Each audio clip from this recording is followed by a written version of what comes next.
session. Man, we started off cracking. Bam, he rolled up into town. Tidal wave. Everybody died.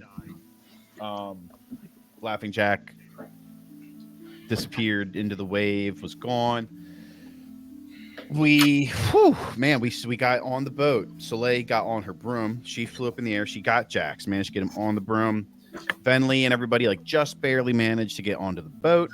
Venley managed to save some sailors using her mage hand to keep the ladder on the boat a little bit longer than it otherwise would have.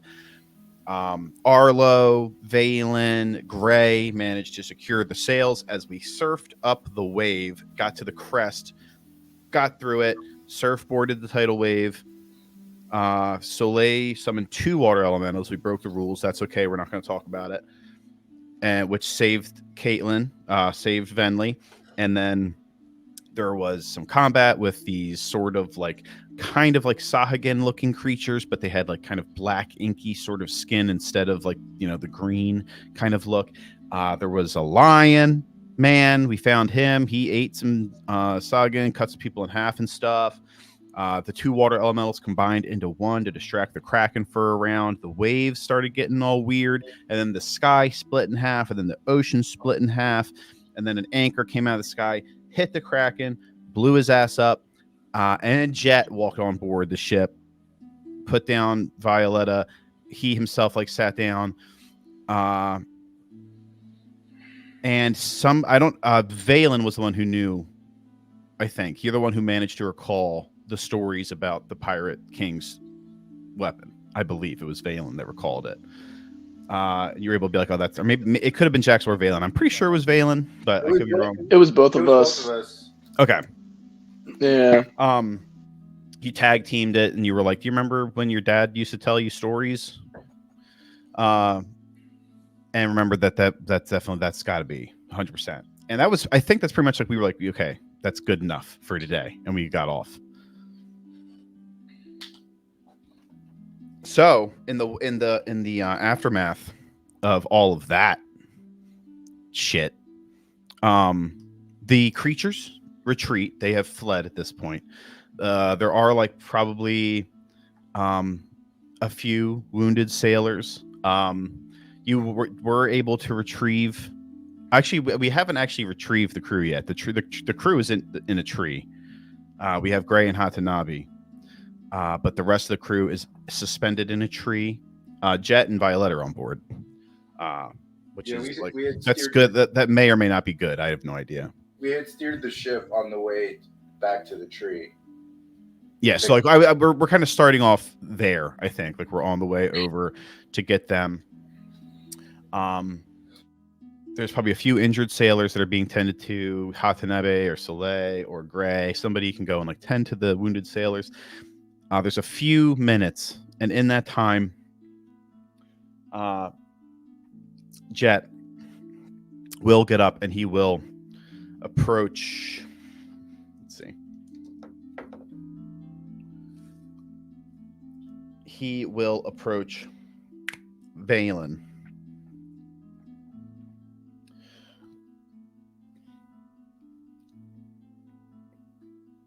Hey, that was crazy. What am I doing here? Where are we?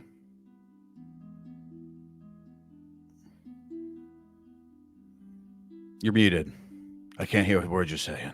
Oh, sorry, I forgot to unmute. Don't ask me what that is, Venley. Basically,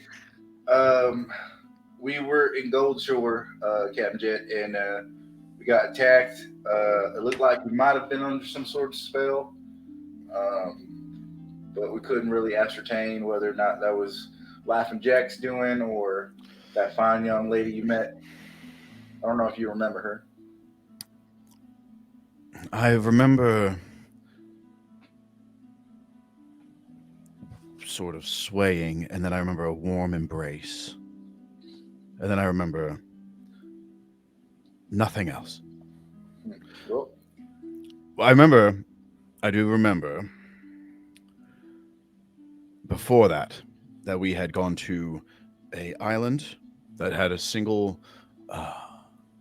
sort of like it was a penile sort of tower, and I remember there was some swimming, and then we murdered a handful of folks, which just a Tuesday, and we found something bad. I remember something bad, and we found a rock. We found a rock. It may or may not have been a good rock, but it was a rock. Do you still have that? There was a piece of parchment, and there was a rock. I remember. We do have the map, but we don't have that particular rock that we found there. We had to give it up to Laughing Jack in order to secure the rest of the ship. You fought valiantly on the ship, and you told us to go, or maybe I told everyone to abandon ship. And then, yeah. Was it heroic? It was fucking badass, sir. I must say. That's good. I'll take the blame for it. Then I will say that in my last valiant stand, I told all of you to flee, get out of here. I will best this beast. At which point, it doesn't sound like I did, but here I stand. That is true, but we don't know the location of Laughing Jack. Whether or not that whole thing with the Kraken was a part of it, we don't quite know yet. So do we have a different stone now? We do have the map. We have a map. We have a different stone. We found it in another location, and I believe Soleil has it in one of her ears, or we have it in Jax's bag. I can't remember. An ear. I literally her ear. It's inside of it. This isn't like some weird euphemism for. No, it's actually inside her ear. She has very, very big cavernous ears. They're quite useful, sir. For what? Storing stuff, keeping stuff quiet that maybe somebody's looking for and they wouldn't know to look up in somebody's ears. Yes, of course. That's what I thought you were talking about. So, may I meet the large-eared woman? Yes, her name is Soleil, and I'll see if I can find her and point her out. There's like 8 people on the ship, and he looks around, and he looks at her, and he's like,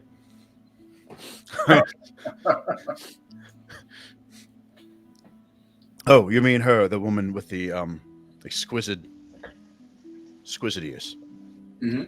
That is really something. He kind of moves over to you in this like weird sort of crab-like walk. He says, "Excuse me, miss. I've heard that you have. You have a rock in you? Can you hear me?" Yeah. Yes, I can hear you. Yes, I can hear you. Yeah. I'm sorry. What's your question? I need you to know. I need you to know 2 things. The first one. Do you have any shoes? On my feet, or for like you as a person to wear? No. I have shoes. I owe. I have a tailor friend, and it seems like it would be very expensive to make you custom shoes. And I thought maybe I could recommend him.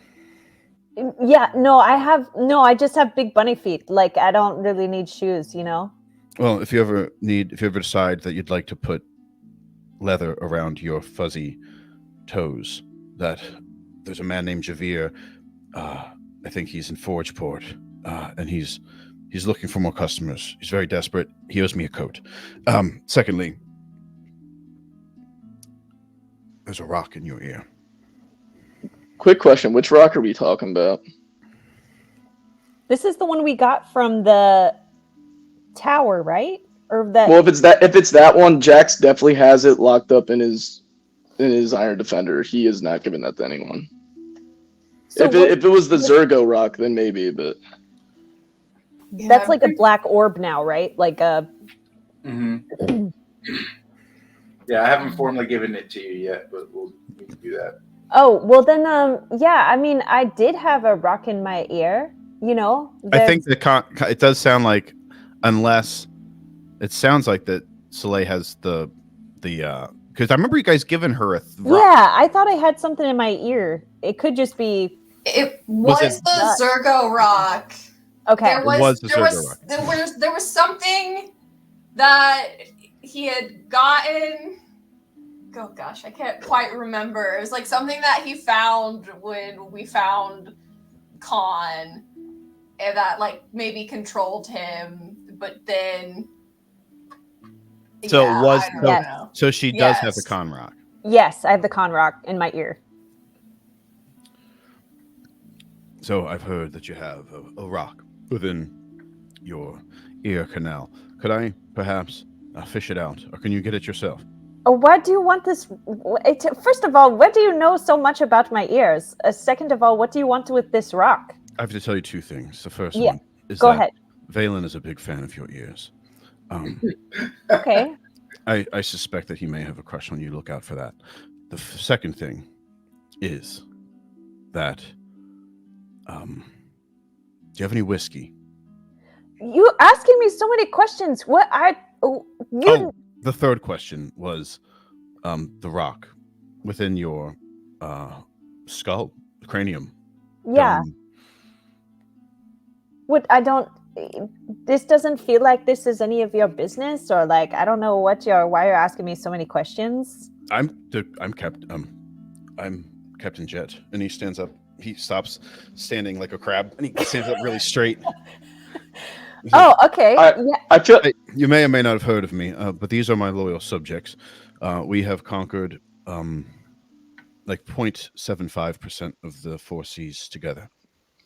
I feel like with him saying that, Jax is gonna stand up and he's gonna be like, "Look, Jet, we're happy we saved you, but you're not the fucking captain anymore, man.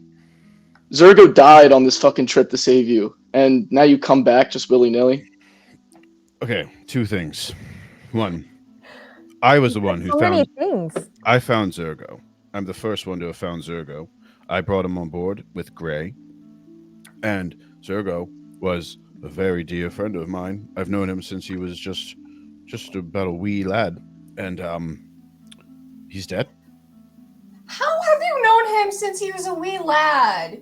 He Yeah. was. I bought He him from a was- dwarf. You bought him? Excuse me? You bought him as like for what? Oh, it's not really like it was a good purchase. Not for He's not slavery. You bought him like a person? Do you buy people? Is this a thing that you do? Yeah, well, the dwarf won him in a boxing match, and then I met them, and the dwarf was like, 100 golds, you can have Zergo, and I was like, yeah, sure. And then that's how I got Gray too. And they've been with me ever since. They're good friends. They're your friends or they're your property? They can leave at any time. Okay. How you acquire somebody isn't the same way you keep them.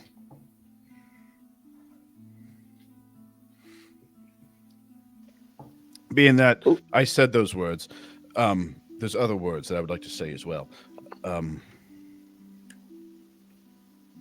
Who are you? Oh, me? Yes. My name is Salad. Soleil. Jax, I am the captain. I will always be the captain. Did you just and- call me Salad? What? My name is Soleil. Oh, I'm sorry. Salad is the food you eat. Your name is Soleil. Yes, that makes sense. Sorry, I'm a bit drunk still. Jax, When aren't you drunk? I had my first brandy when I was 7. Oh, that's so concerning. Jax. Yeah. So anyway, Zergo.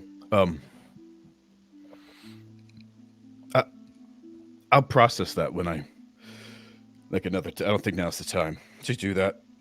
But I traveled. We've murdered people together. We've gone on all kinds of adventures. Zergo never died, and then I sacrificed myself to fight a laughing murder angel, and I'm gone for like, what is it?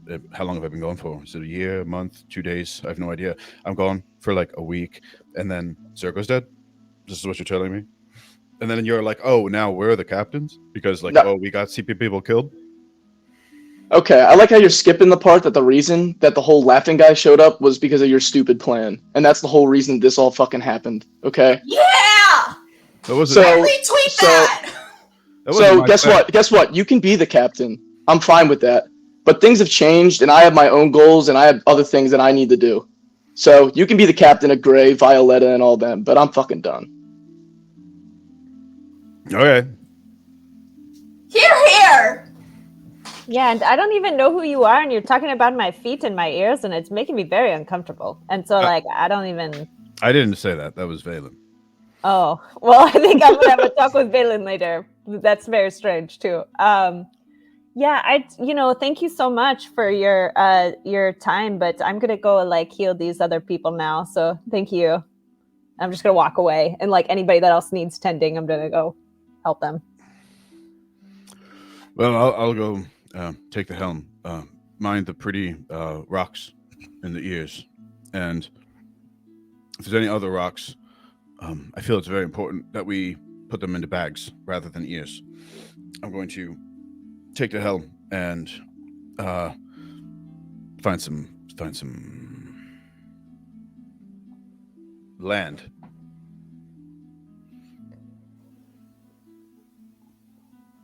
Toodle do, and then he walks up to the helm of the ship. Can I walk back to Bentley and Jax once he walks away? Yeah. What? He doesn't walk away. He like stumbles. It's like ballet mixed with falling. Okay. What is up with that guy, and what?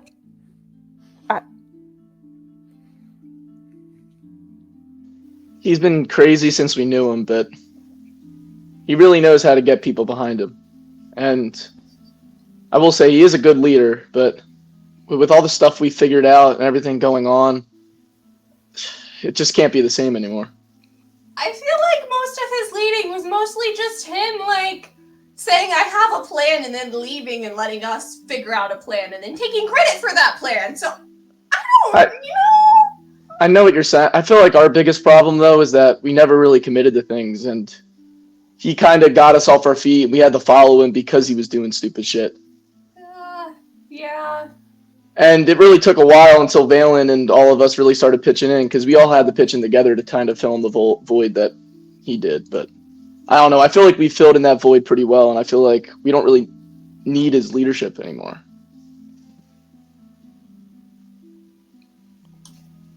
Yeah.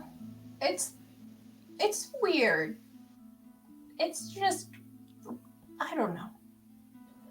I like immediately did not like him. I don't know if it was just because he was so drunk or because he just buys people and then he says, just buy people and you keep them around.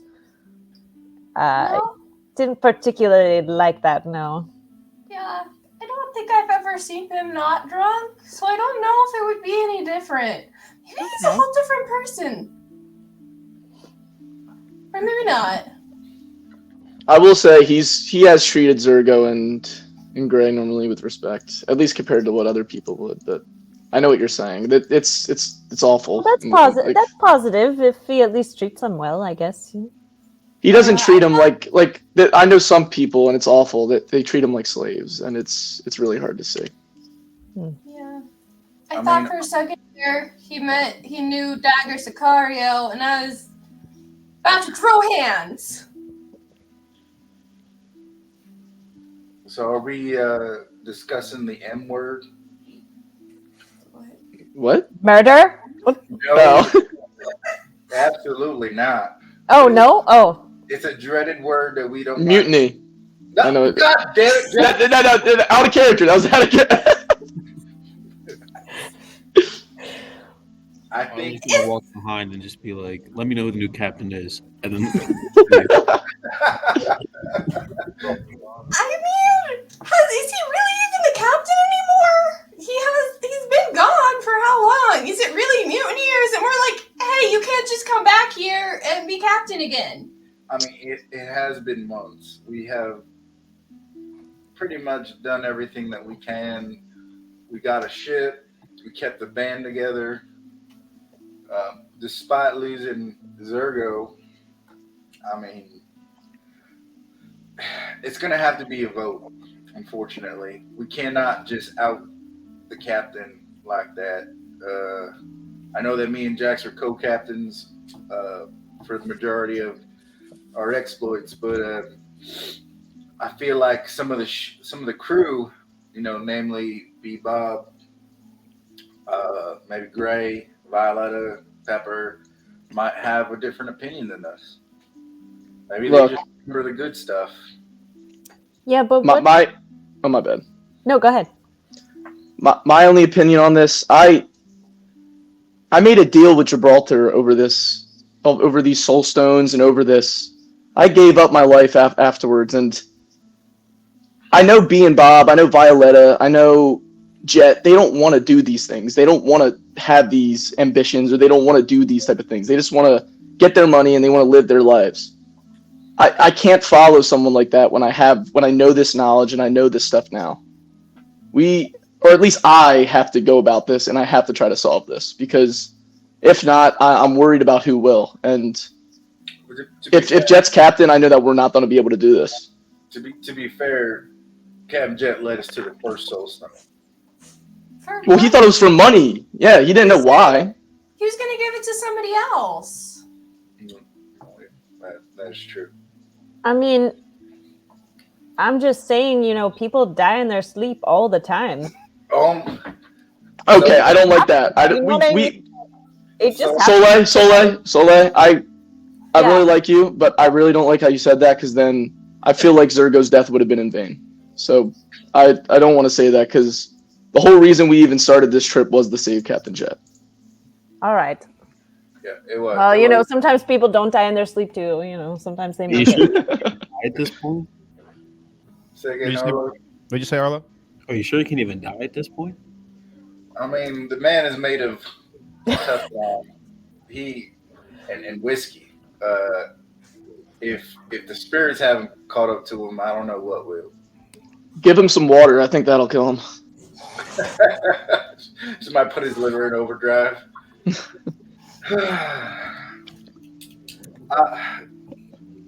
I have a proposed solution. We can either do the M word, or there's 3 options. M word, we dock somewhere, get him off the ship, and just leave him. Or we keep business as usual, and we know who the real captains are. I think we should give him an ultimatum and be like, because we're making good money now. We know how to make money. We can still make money and figure out ways for him to live his lavish life, get drunk. But we gotta let him know this is what we're going for, and we're not just gonna follow his whims when all this stuff is on the line. If you want, we paid for this ship. If he wants to come with us, he can, because I want him to come with us. He's gonna be a good asset. He's a charismatic guy. He's a good dude, I think. But I feel like we should give him an ultimatum, basically saying, if you want to come with us, you can. We'll make money, but we got to be focused on this. Yeah, I also want to just keep in mind that I would not be on the ship if it wasn't for Jet either. I feel like I owe him something. Yeah. I know that's not quite what you guys want to hear, but I'm not sure really what to do in this situation. I feel like the best course of action, the least bloody, is just business as usual. Do what we need to do for the stones, and if he gets out of line, we're not some young sea pups anymore. We're seasoned. We've gone through some shit. We've gained wealth, lost, and I feel like at some point he would, rather than treating us as subordinates, he would treat us as equals. That's true. And I mean, the only thing I am worried about, and hopefully he would agree to this, but I would hope that we could get some tests run on him to see if Captain I mean, not captain, to see if Laughing Jack still has a hold on him. Because if we do bring him on this quest, if he end up going insane again or something while we have all the soul stones, I'd be a little worried. So there's just so much weirdness that's going on with all this stuff, and I don't really know what to think, to be honest. Did he retire for the night? I wasn't in earshot. At the helm. He's at the helm. Okay. Do we have any plans, Jax, to meet up with your brother? We don't have plans, but I did want to talk to him. Perhaps that's a good distraction until we can decide what to do with Mr. I did want to talk to you actually about that. Okay. I know this is not like me, but would it be all right if I had a talk with my brother alone? It's been 5 years since I last had one with him, and I feel like if I can actually have a thorough conversation with him, I can maybe get through to him about our issue.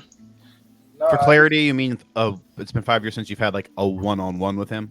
Yeah, like a serious one-on-one conversation. Like all the time we talk, like we're in the presence of others, basically.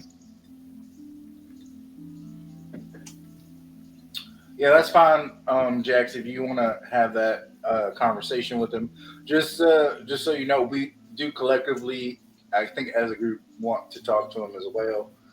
Yeah. But yeah, go handle your business. I'll let Captain Jet know to moor our ship next to your brother's ship, and hopefully there's no issue there. And then I'm sure we've all deserved some downtime. I know I could use it. Is there any plan on what you want me to talk to him? Because I do want to tell him about the soul stones, but I obviously don't want to reveal that we probably have one, right? Like, so what do you want the plan to be for what I say to him? I would like for us to have a partnership. Honestly, a helping hand. You know, if they can help us out in any way, in any way that we can help them out. We need allies if we're going to get all of these stones.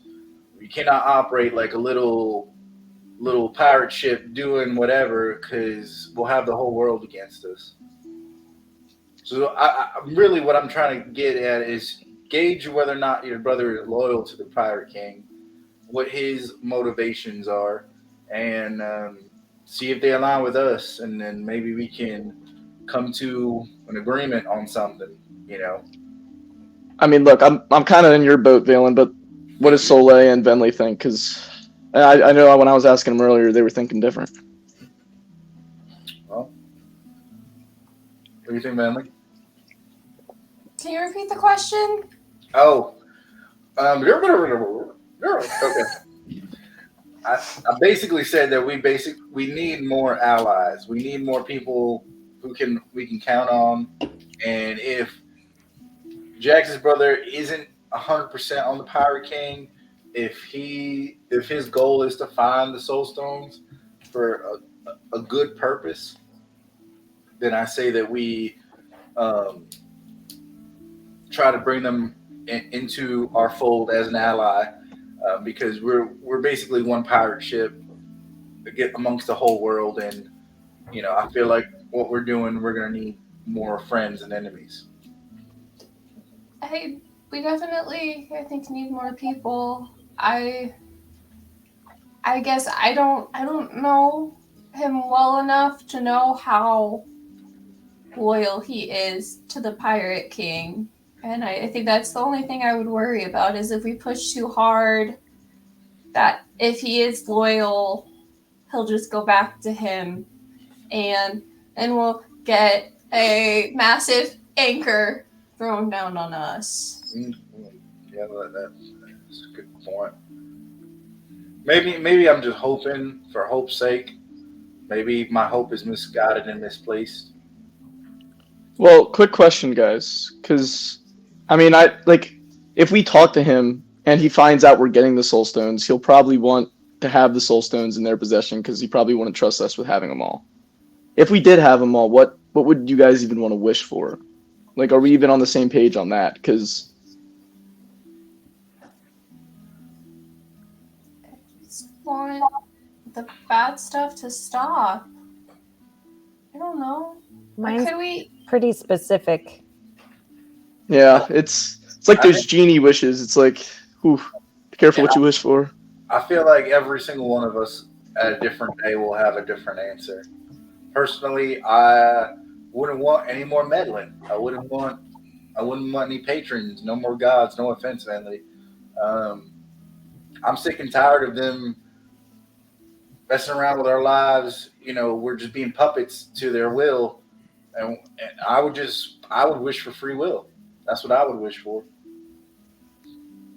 No more meddling from them. But would And that mean that the Pirate King would just have total control over everyone? No, that means that the Power King would be gone. That means Krakens would Well, be gone. Yeah, but what would happen Well, to my is heart that- tree? Would that be considered like a god? I don't know. If it would depend on the wish, like it could destroy the heart tree. I mean, I think at some point we need to visit your homeland and have a conversation with your folks about what they want in the world too. I mean, I would love to see where you grew up as well. I didn't even get to tell you all what I saw. Everything went so crazy. I didn't even get to tell you what I saw. I saw like inside of the heart tree. Did I tell you this? Mm-mm. No. I Is the heart tree okay? Did we save it? We did, but there's other parts of the heart. I went inside of it. Like it's huge. And there are some places I think that still need help, but I think right now that's not the number one priority. But there are places in the tree. I don't know, but it's massive. Is it possible that the tree is the planet? Has anyone thought about that? I mean, to me, it's everything. I mean, it could be. I don't know. I know it goes everywhere. I don't know why I laughed at that. I just found that funny. I don't know. I'm channeling my Final Fantasy VII vibe. Sorry. The planet, capital P. Final boss planet. It's the ultimate weapon. Go yeah. fuck around and find out. I mean, I don't know. I just wish for a simpler time. I wish that we just weren't at the whim of the gods. And that would be my wish. I just right now the only thing I can think about is I still don't know if my dad's safe. Like if you were asking me today, right now, that's what I'd wish for. But I want stuff like that to stop happening altogether. People like Vincent to stop being able to do it. They can. Like, why has he been able to do or was able to do all of the stuff that he was doing? When the Pirate King has a massive anchor that he can yeet all the way across the world.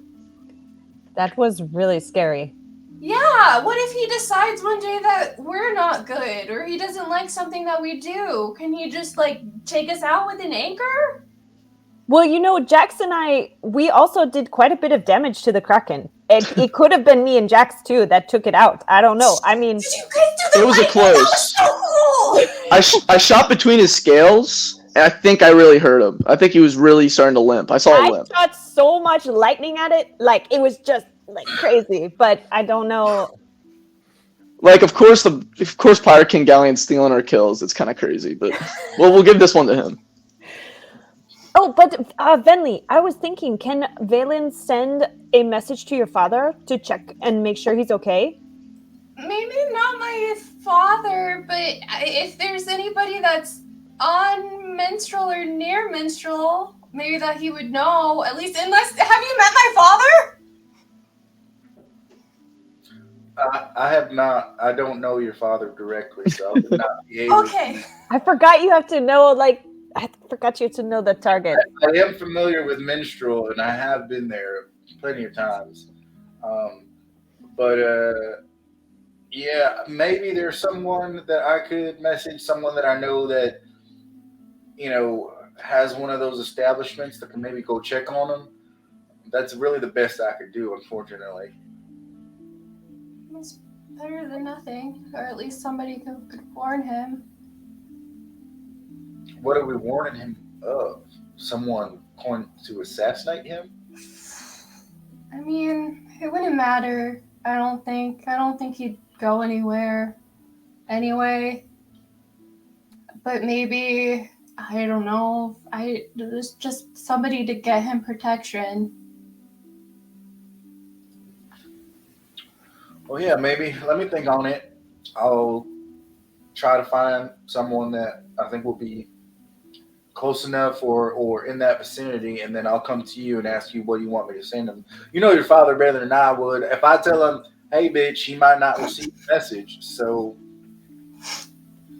you know. Yeah. Maybe if the gods allow it, I can hold your hand and you can send the spell to him while I'm the conduit for it. Yeah. Or maybe I could shove my face in the dirt and see if I could send a message like through the heart tree and the roots. You could do that? No, I don't think so, but I could try. That would be so cool. Hey, Jax, you got that ring? The refueling ring? Yeah. I mean, the Soleil has of it. Do you want it? Yeah, I just, real quick, let's just see if we Yeah, can take try. it. So I take the ring. I grab Finley's hand, and I tell Finley, go ahead, speak. Oh, crap. I didn't think this far.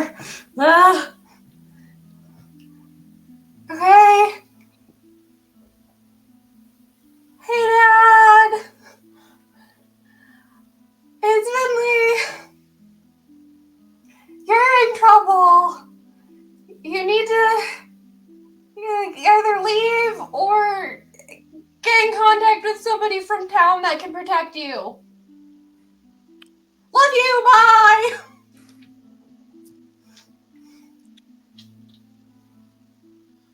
I think Valen probably receives the sending afterwards. And Valen, quickly after the message is the sending is completed and the magic releases and that message gets sent to Venley's father, you hear a voice in your head saying, "Oh, sweetie, is that what do you? I'm very confused. Can you just come home? I don't know where I would go. I love you too. And I'm pretty sure that's 21 words. Manly, did you hear what he said? Did I hear what he said? I don't think you No. would. I don't think you would. Did you hear something? He sounded so nervous and scared. I mean, He basically said, just come home. yeah, nervous and scared is kind of his baseline. Yeah, I'm sorry. Like, he rambled on. Like, a lot of his words were, So, Well, at least I know he's alive. no, yeah, he's alive. He's, I could feel the anxiety from just through the sending spells. I might need to go do something about that. But yeah, I think priorities are we talk to Jax's brother, Jax talks to Jax. I mean, Jax talks to whatever his name is, and then we head over to Minstrel. See your dad. Make sure he's safe. Okay. That sounds good to me as long as everybody else is okay with that. All right. Yeah. You got to talk to Walrus. Yeah, I'm gonna need to take a short rest for that. So, do we also have a plan for what I'm going to say? I mean, Jet was should I going not say a lot? at some point during this conversation. Jet is pulled up, and I think he would probably come to Arlo and be like, Arlo, can you help me get these dudes out of this tree? And him and Arlo were getting the crew out of the tree, and then Jet would carry Violetta into the captain's quarters, put her in bed. He comes back up. The rest of the crew probably gets put down in the area that would be a sleeping area, but there is no furnishing, so it's like on a wooden floor. Resting. I think all of them are probably a little banged up. Tidal wave. And then Jet would probably return to the helm and he would probably start sailing like just kind of towards he is not necessarily, I don't think he's privy yet to the plan to go to the to Dawnhammer, and I think his natural instinct is to not do that, so he's probably going to be sailing to like sea, but you have plenty of time to come to him and be like, he's not like, you're going, it's just you're not going to be in the middle of the ocean anytime soon. Hey, Valen, can you talk to him? I feel like you're the guy who's on good terms with him right now. Yeah, I'll go talk to him. Just give me guidance, give me strength. I'm good. Nah, I got you. I'll go up to Jet. You got a 3. Okay, I'll take that. Hey, Jet, the captain, sir. We just need to moor to the Dawnhammer just for a quick sec. I think Jax just needs to talk to his brother. And then, I heard that one of the stones is in Minstrel. So I think we should head in that direction after we have this little parlay with Jax's brother. Do we have any plan to, perhaps? I'm not going to lie. This ship looks good on the face, but then you get to the body and it's like, oh no, yeah, you took the skirt. You take the skirt off and you realize, like, oh goodness, yeah, there might be a penal tower underneath there. Yeah, basically, we're gonna head to Minstrel, and hopefully there's a port out there that can fully furnish the rest of the ship. I think we do have a couple thousand gold left over, so we can definitely work on that. We did have plans for different things inside the ship to make us a little more efficient, but unfortunately, tidal wave, Kraken, we didn't have time. Do you think there's any chance that we could, or maybe at least Violetta could stay with the folks on the big floaty one? On the Dawnhammer, sir? Yes, yeah, that one. What would be the reason for that, sir? Like, well, she's just sleeping on a. He looks around like confused, and then she's sleeping on the floor, Valen. We're all going to sleep on the floor of the cabin, but if you think Violetta would be more comfortable on the Dawnhammer, then I think that's a fine idea.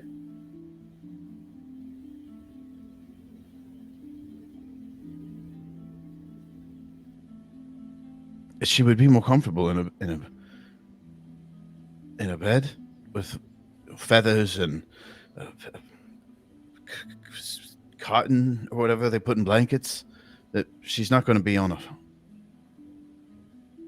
floor, Valen. You ever see her sleep on a floor? She's miserable. Yeah. We don't want a miserable Violetta. That'd be an awful idea. Yep. I'll incur and see if. Just pull some strings, and if there's somebody I need to talk to, you just tell them. I'll handle it, sir. You just stay at the helm and just get us alongside of it. I do have. It's still a little hazy, but I do have a plan. Okay. All right. Well, we'd love to hear the plan sometime. It's manifesting. It's still in the early stages. Yeah. We'll get you a vision board when we can at Mistral too, so you can put the plan on the vision board as well. Yes, that would be good. I need a vision board. I need 2 kegs of ice rack brandy, and a real bit. I would really enjoy some slippers. Okay. Maybe we can head squeaky ones. You know, the squeaky ones. Oh, I see. Yeah, so make your presence known. I want them to know when I'm coming. You know, when we're. when you're going. Well, I don't want anybody to be misbehaving on the ship. So if they hear squeak, squeak, squeak, squeak, squeak down the hall, they'll be like, oh, Jeff's coming, and then they'll, start mopping. I don't want to have to yell at people. So if they hear me coming, then they'll always be behaving, and then I don't have to say, hey, make sure you're mopping the deck or whatever. They'll just hear the squeaks, at which point they will be doing whatever they're supposed to be. Mm-hmm. And you see, Valen, that's the difference between you and I. That's why I'm the captain. Yes, sir. Whatever you say. Squeaky slippers on the double. Ice rack, brandy as well, please. Ice rack brandy too. And a bed. And a bed for Violetta. All right, sir. Did you write that down? Yes, sir. I'm writing it down right now, mentally. Thank you. Wait.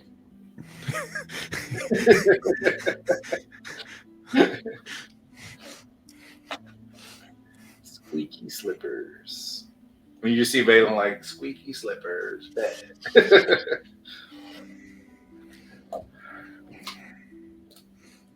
All right, Captain Jet, when you're ready, go ahead and steer us on to the Dawn Hammer.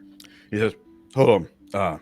Valen, you can't tell anybody I told you this. Okay.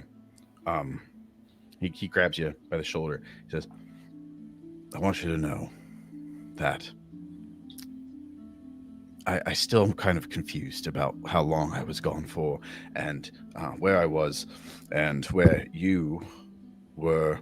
And I still have to process Zergo being dead. That's not something that I think I might just try to forget about that. But besides that one thing, I want you to know that, yes, I'm proud of you. I think you've done a fantastic job. That's why you're my second mate. And I appreciate you keeping things together while I was, I think maybe on a drug binge. Not sure. It might have seemed like that way, sir, but I had help from Jax, from Arlo, from Bentley, Soleil. Like, I couldn't have done it without them, honestly. But I appreciate the kind words. I'll send a message forward. And I hope that at some point you regain your memories because you've been gone for months, sir. Usually when I forget something, there's a good reason for it. Yeah. And hopefully we don't have to deal with you having not insomnia, but losing your memory for months on end. That's not Vertigo. Good. Vertigo. If that's what it is. Yep. You would have thought you had your sea legs by now, but who am I to judge? What does memory have to do with my sea legs? Nothing, sir. Ready? As you walk away, you hear him in the background, squeak, squeak, squeak, squeak, squeak, squeak, squeak.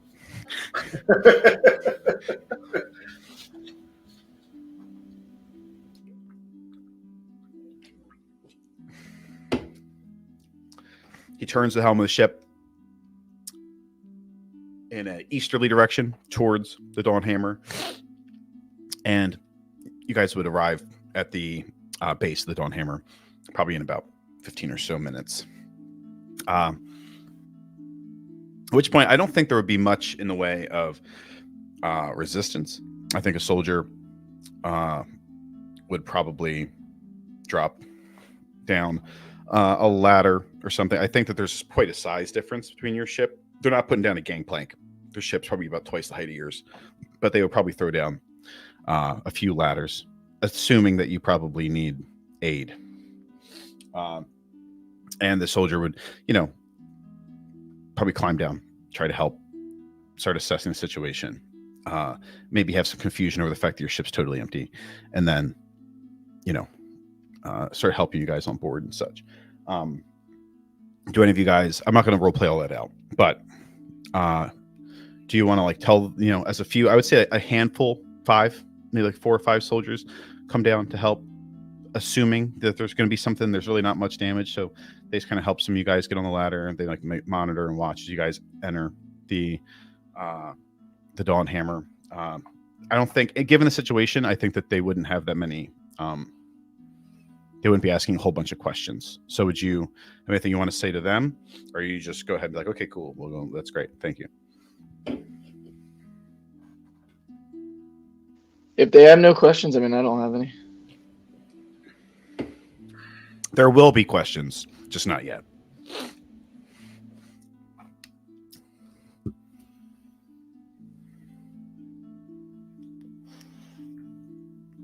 So they bring you on board the Dawn Hammer. You've been on the ship before. It's gigantic. You see a few familiar faces pretty immediately. Let me go down.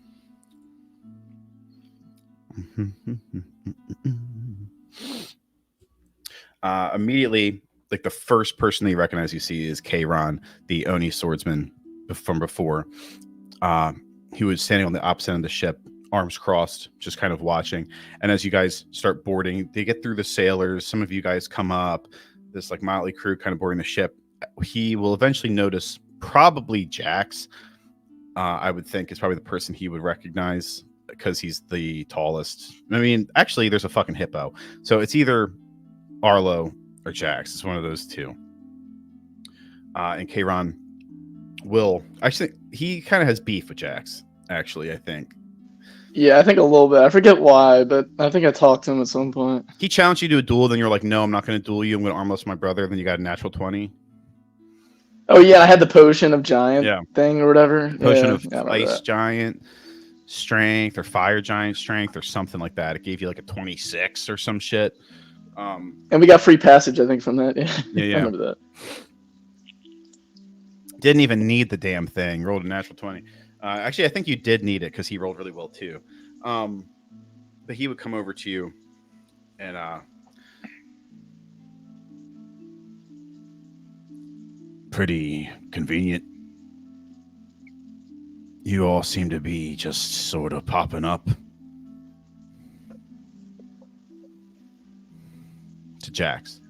Oh, I mean, he just like kind of looks at him. He's like, I mean, we invited you here, didn't we?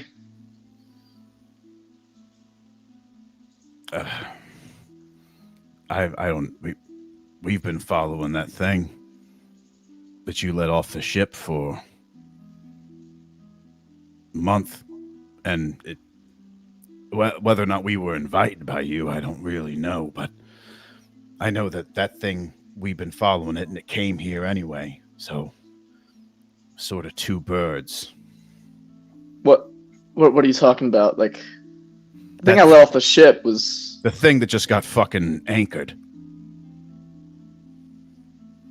You're telling me that was the little black thing we saw on the ship earlier? Yeah, all the children and all the women and all the men and all the fucking goblins and fairies and bullshit that just got washed away into nothingness. Yeah, that was because of the fucking inky sperm monster that you decided to fuck around with. Well, great.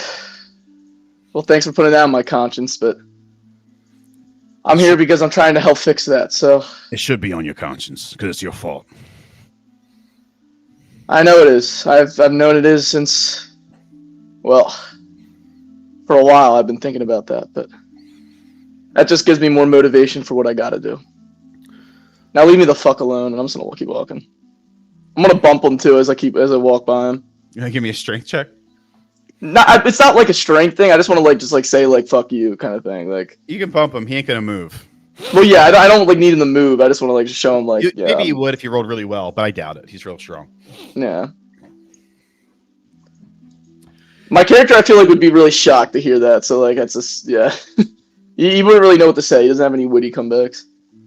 He calls as you walk away. He says, "Your dear brother is in his chambers, just that away. So I'm sure he's gonna love seeing you." I'm not even gonna listen to him. I'm just gonna keep going. He turns to the rest of the group as you guys are. There's the sailors. There's the crew. He just turns around, walks over to the other side of the deck, crosses his arms.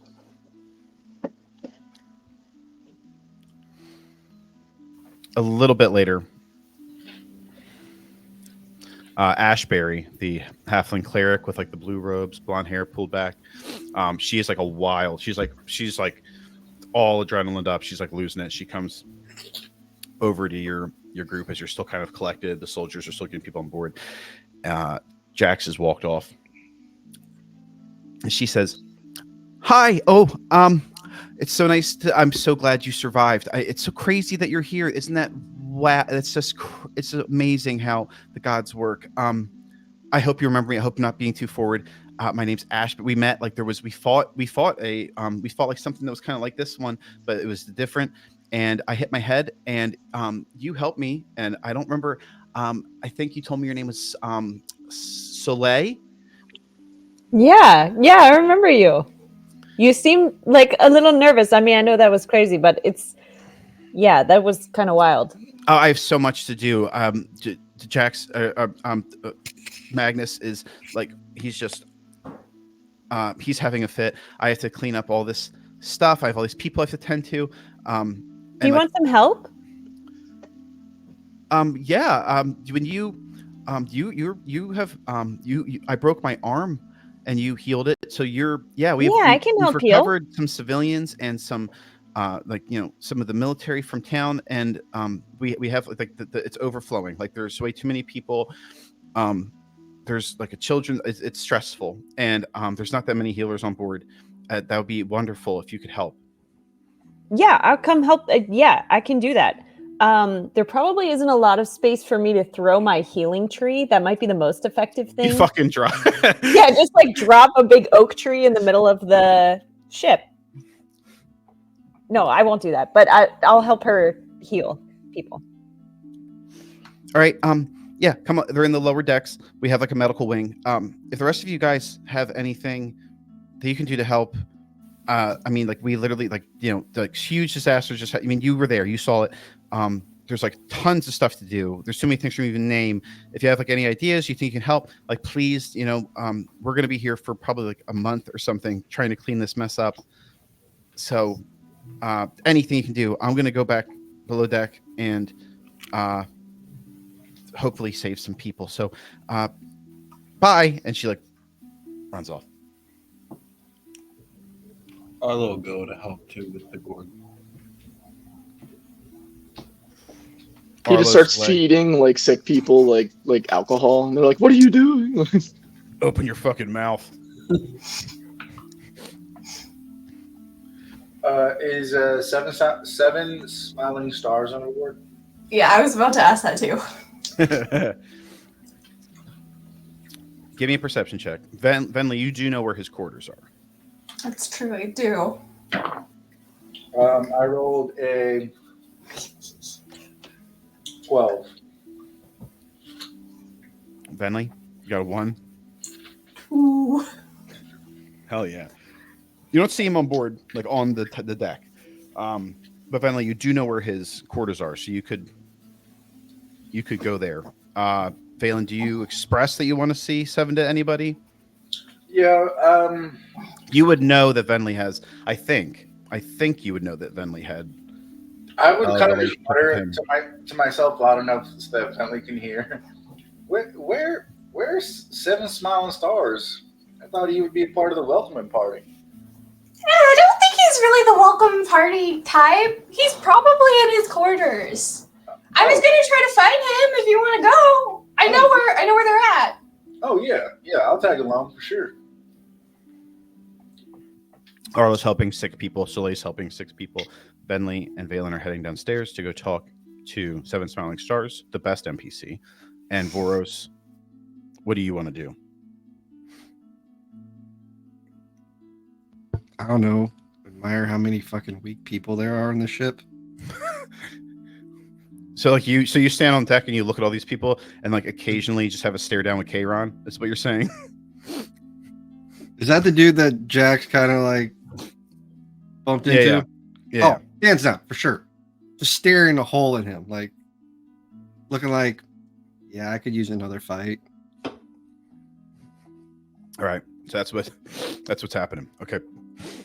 I'm gonna go to Jax, and then I'm gonna I'll see how that goes.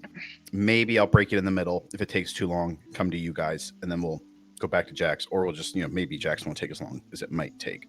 I'm going to go Jax first, and then I'm going to jump back to you guys. So, Jax, you go to the captain's quarters. Do you knock? Do you barge in? There are like 2 windows, and you can see Magnus kind of pacing back and forth. You can't hear him, and whether that it's because the walls are really well made or because it's magical or something, you can see him talking pretty animated, and you can see that like really white skinned, very like platinum white, like nearly like neon white hair elf Natalia that accompanies him, sitting on the bed, just kind of watching him go back and forth, and occasionally maybe you see her mouth move depending on how quickly you rush into the room or don't. But what do you do? Yeah, I'll knock. You knock, and then 5-10 seconds later, the door creaks open, and Natalia is like in the crease, and she says, "I'm not sure that now is necessarily the time." I need to speak to Magnus. This information is very valuable and important. Your brother from behind says, "Go ahead, let him in." And she steps aside, doesn't say anything, and opens the door. And I'm just going to go and like sit down at one of the chairs, like by his desk. Yeah, he has a desk with like 2 chairs. And so he walks to the back of the room where there's like the big bay window, and he sits behind the desk. Natalia goes, the bed is on like the left side of the room, like towards the front, and then behind that is where the there's like 2 library bookshelves on the side, this desk, and then the big bay window in the back. Did she leave? No, she's still in the room. I'm gonna say to Magnus, I'm like, Magnus, I know you trust her, but I wish to talk just one-on-one. Oh, fuck. Okay, I wanted to do this before coming into the room. I was gonna do this 100%. I was gonna use enhance ability on myself for charisma. Okay. Can we just like say in hindsight I did that? That's okay. Yeah. Okay. You do know. I guess you don't. This day that just happened, one of the worst days that I've had, is I want to say imminently your fault, but I'll say loosely. I'll say it's passively. I'll be gracious today. It's my fault. It's my fault. I won't be able to forgive myself till I die, but it gives me more motivation for what I'm about to tell you. Roll a perception or a persuasion check. In hindsight, can we give him bardic inspiration? I think it's okay. I'll allow it. 1d8. Can you roll it or do I have to roll it? I think you can roll it, yeah. Okay, I'll roll it.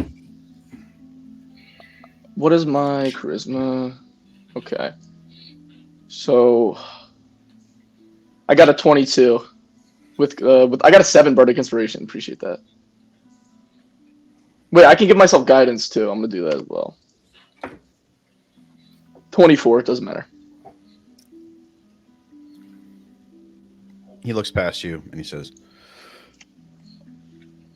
"Natalia, just go. Tend to something." She gets up quietly. You hear the door open and close. What do you want, Jax? Before we have this conversation, I'm going to be totally upfront and honest with you, and to let you know why this information is very credible. I'm a different man than I was before, especially after I died, and I made a deal with a demon named Gibraltar to get this information.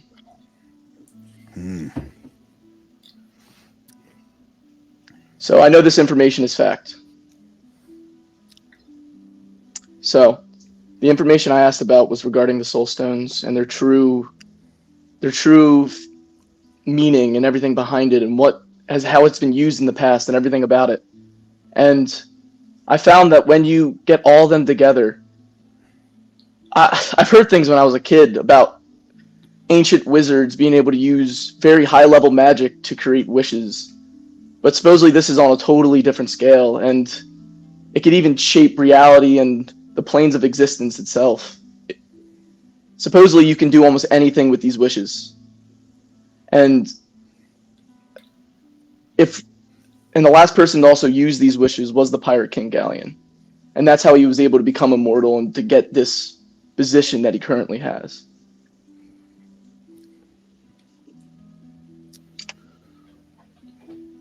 Okay, so the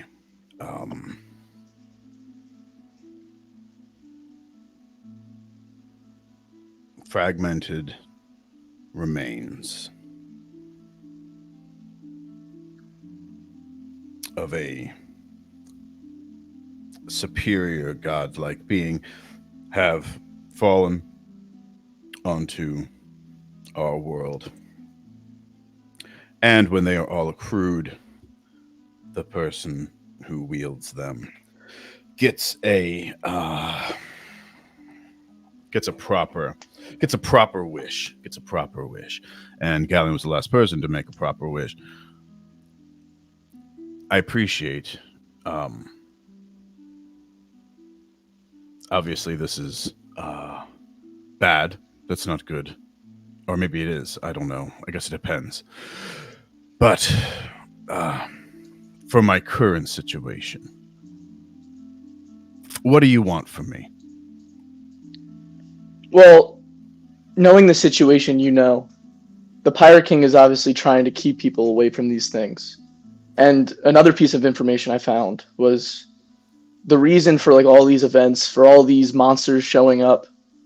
It's caused because we're not using these wishes. And if we do nothing about this, if the Pirate King keeps gatekeeping these stones, nothing's going to be done. And are you telling me you're okay with the slavery and everything that goes on throughout this country?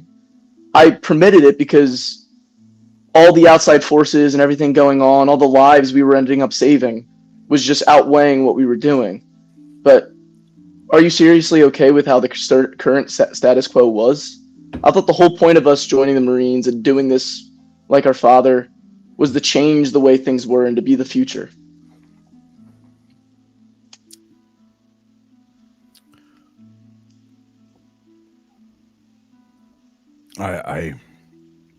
I joined because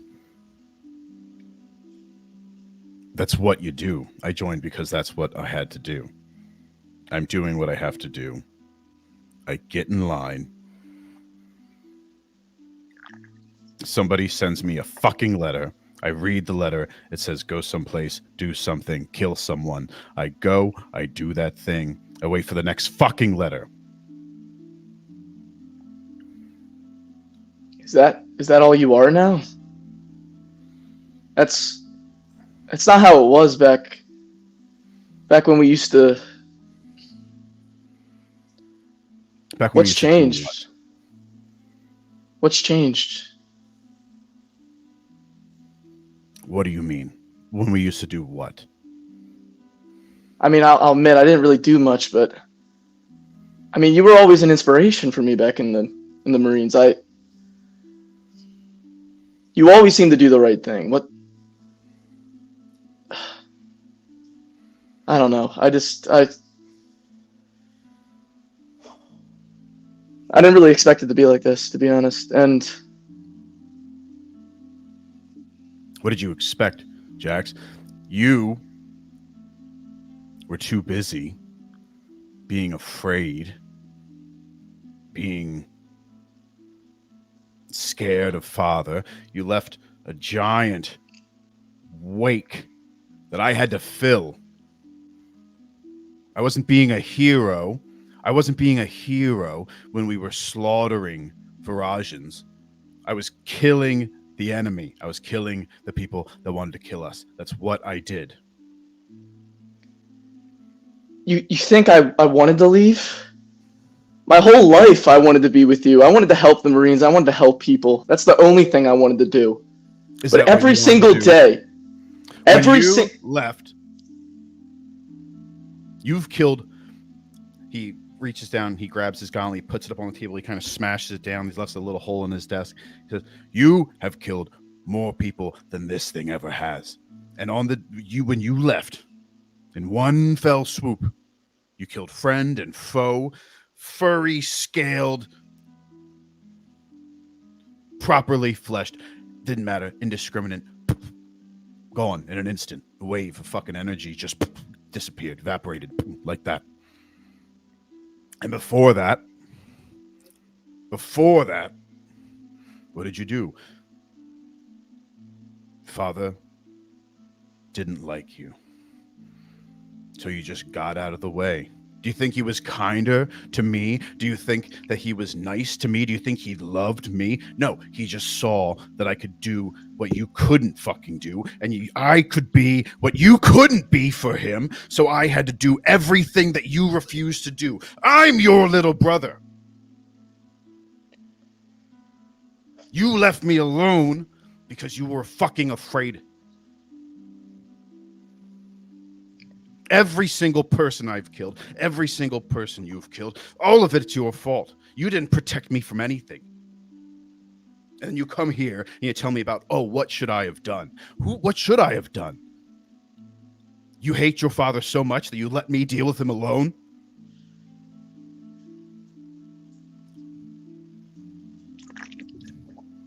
Have I ever told you why I hated you, brother? Why I used to hate you? No.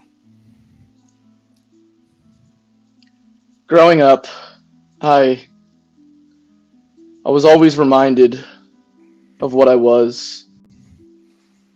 I killed my mother, was the first thing I ever fucking did. And I can never do anything fucking right. I was always reminded of the thing in my chest and why I wasn't even human. I was always treated like scraps, like by the professor, and he always thought of me as a tool. And you were one of the first things in my life that was ever good. I had someone I could talk to, someone I could hang out with.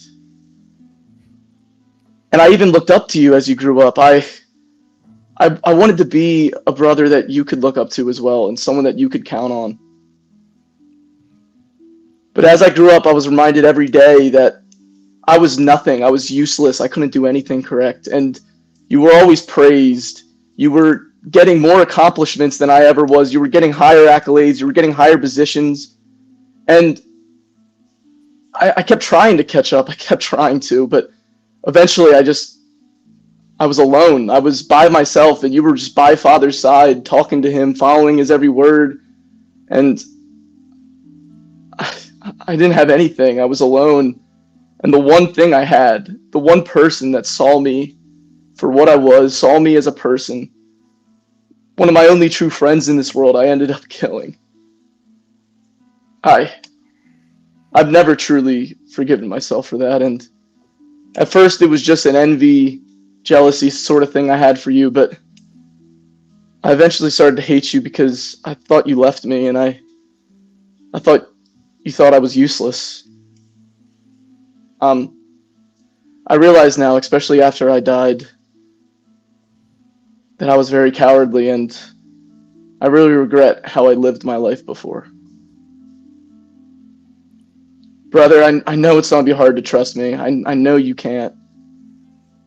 But I hope that this will help. And as I say that, I'm going to reach into my portable hole, and I'm going to take out the soul stone, and I'm going to put it onto the desk. And I'm also going to take out a knife that I had in my pocket. And I'm going to be like, brother, I know I fucked up before, but if I die now, if everything ends for me here, I'll just be a murderer, and I don't want that to be the way I go out. I don't want to be the way that I lived. I want to do something right for this world, and I don't want to be the one with the soul stones, but I know for damn sure that Galleon isn't the right person either. The thing I wanted to talk to you about today, I wanted you to make a binding vow with me. that we will solve this together and we will figure out the right person for the soul stones, the right wish that we can make. One that will help out not just us, but all this, but everyone, any innocent person in this world.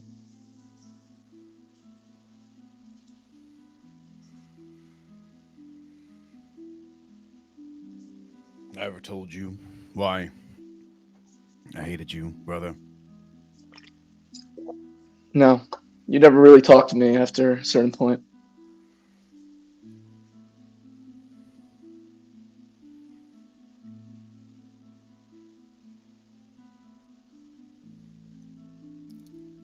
Every achievement that I got, every accolade,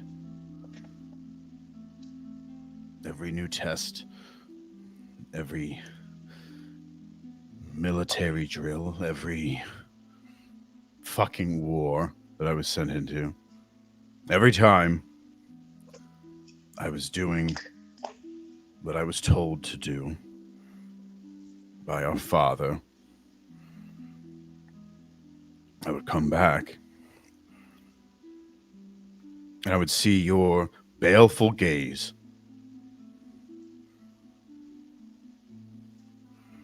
You think I didn't know that you hated me, that you abandoned me, that Jesse wasn't more important to me, that the professor wasn't who you'd rather spend your time with?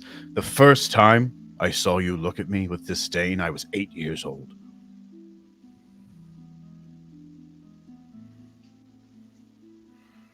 Do you think Father was kind to me? Do you think because he talked to me in public that meant he was kind?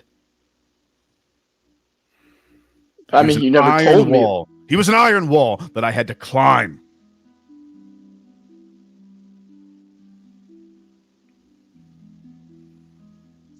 And there wasn't anybody there. There wasn't my big brother to help me up. I had to do it myself. I got here on this fucking gigantic ship that shoots golden fucking lasers that summon god anchors from the sky by myself. Do you think I wanted to be here? Do you think I want to be here?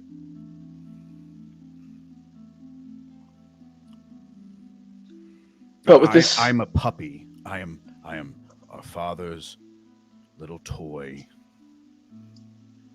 And I fucking do what I'm told, because what I have to do, because I've seen what the alternative is. Do you think I have an option? Is there choices? Do I have a choice to not? Do you just see? Did you fucking see? That's the top of the food chain, sure. What do you think our father would do? Our father right now is in Midgar being paid by some elven cunt to slaughter Midgardian people. He's in there probably wading through a sea of women and children, gleeful, loving it. He's going to come home, put his blood-stained hand on my shoulder and say, I'm not very proud of you, son. Have you killed any women and children today? Make sure you do more of that. And where have you been? It was always just me.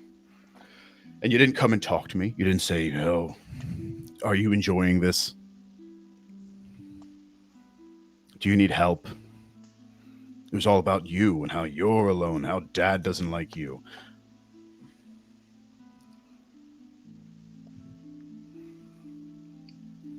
Magnus, look, I'll say this. I'm sorry. I know that's not what you want to hear. And you're supposed to be my big brother. And you weren't. Look, the reason why I know you don't want to trust me, and I know you don't want to hear any of this.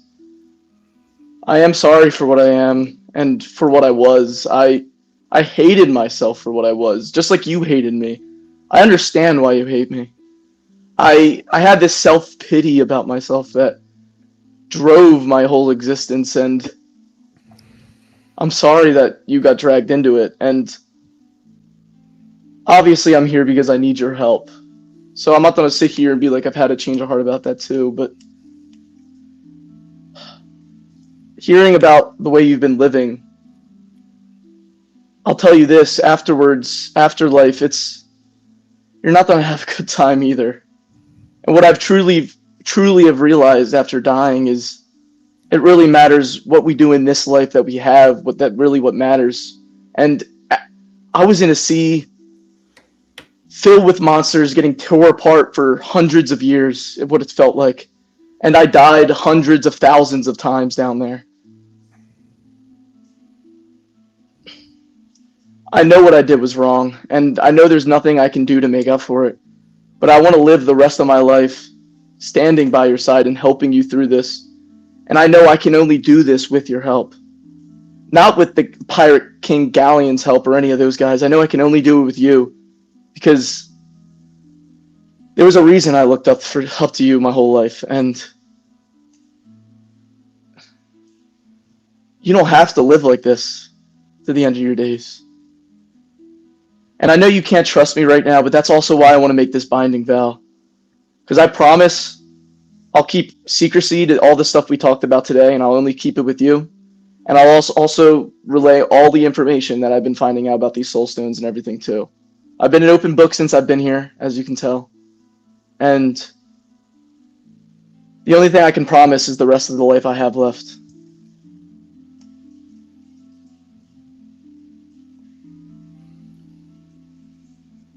Magnus looks at the knife and at the soul stone, and he reaches his right hand forward, grabs the knife, then he cuts his hand, and he puts it over the table, and he says, "From now on, from this day, forevermore, after we die and our two souls are lost in a sea, you and I will climb over 1,000,000 souls, 1,000,000,000 souls, and we will do it together. When you die, you go back to that place. I'll be there, either first or second, but I'll find you there, and we'll get out of there together." As long as I don't break my pact with Gibraltar, that it seems like a possibility. Quick question out of character. Didn't Gibraltar say that the deal isn't on if I don't betray the party with the soul stones or something? Isn't that what he said? Or like if I don't break the deal? Yeah. Okay. As long as I don't break my current track with Gibraltar and become his servant, I'll wait for you there. And brother, I do want to keep full transparency with you now too. Ever since I died earlier, while I'm here spiritually and I feel like I'm totally here, I can feel that I'm slowly dying. I don't know how much longer I have left. I probably have a good bit. I haven't been falling apart too much, but I'll probably be having to wait for you down there. So that's another reason why I really want to get this done, and I really want to work with you on this because I don't have too much longer. We'll find this Gibraltar.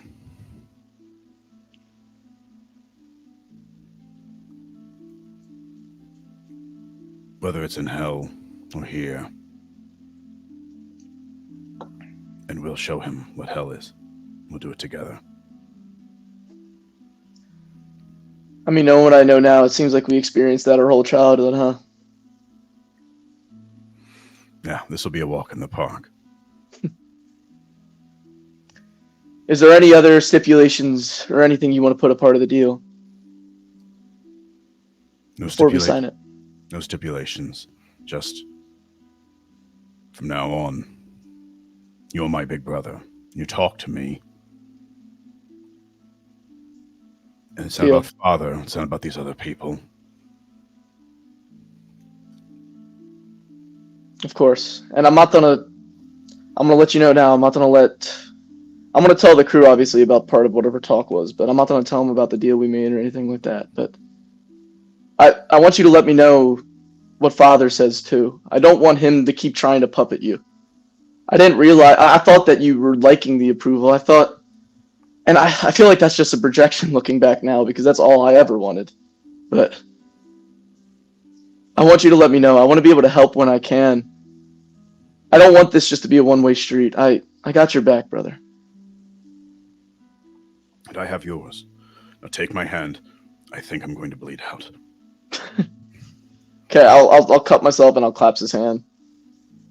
I'm gonna give him a hug too after we clasp hands.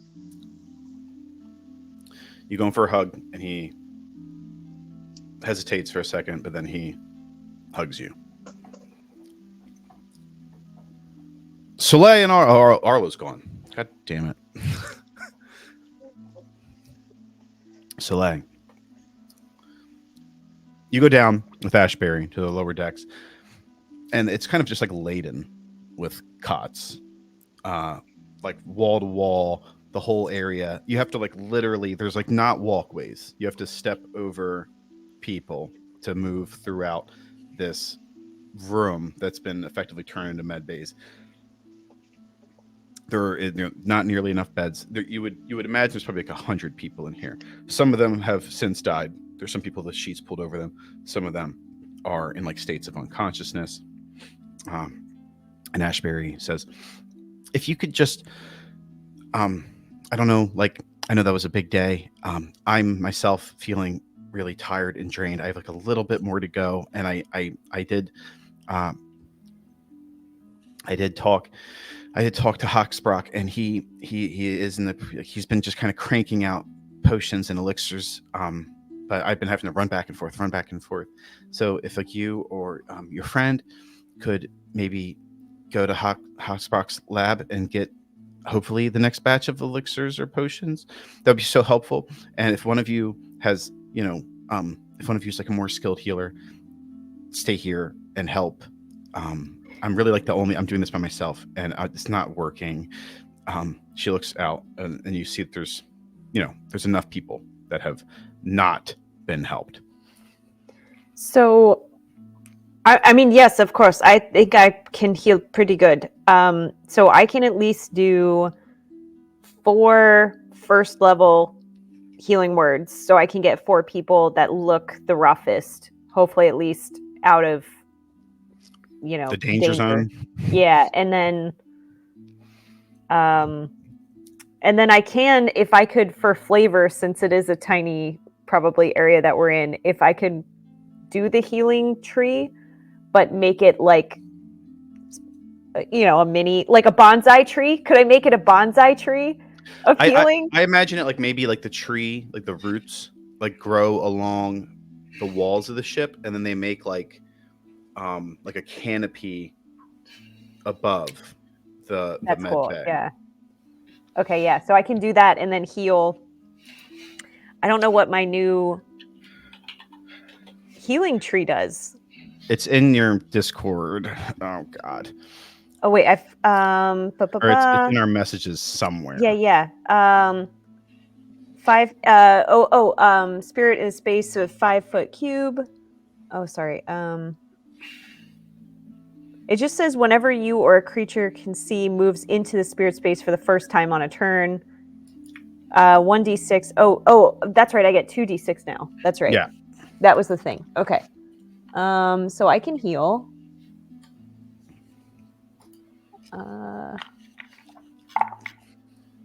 8. 8 How many people is it? 8 people? 8.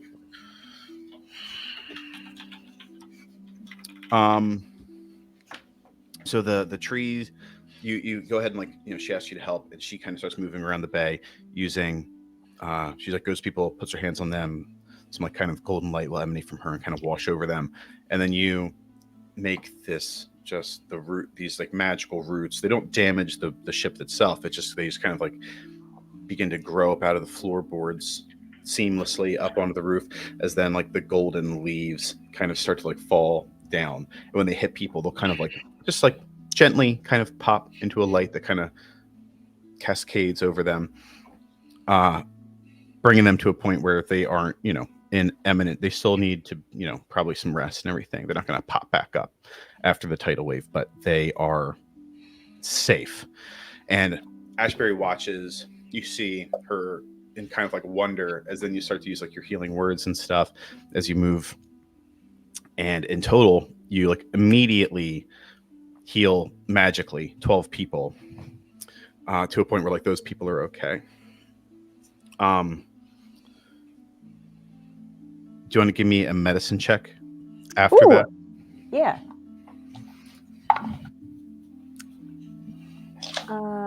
Not great. Let me see.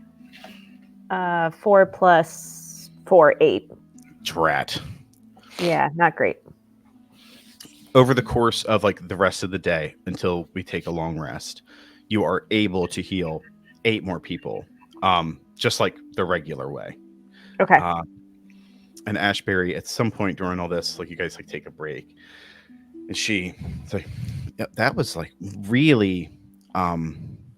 Do you have like a like a connection to like a higher power of some kind or something? That was like, I haven't seen anything like that before.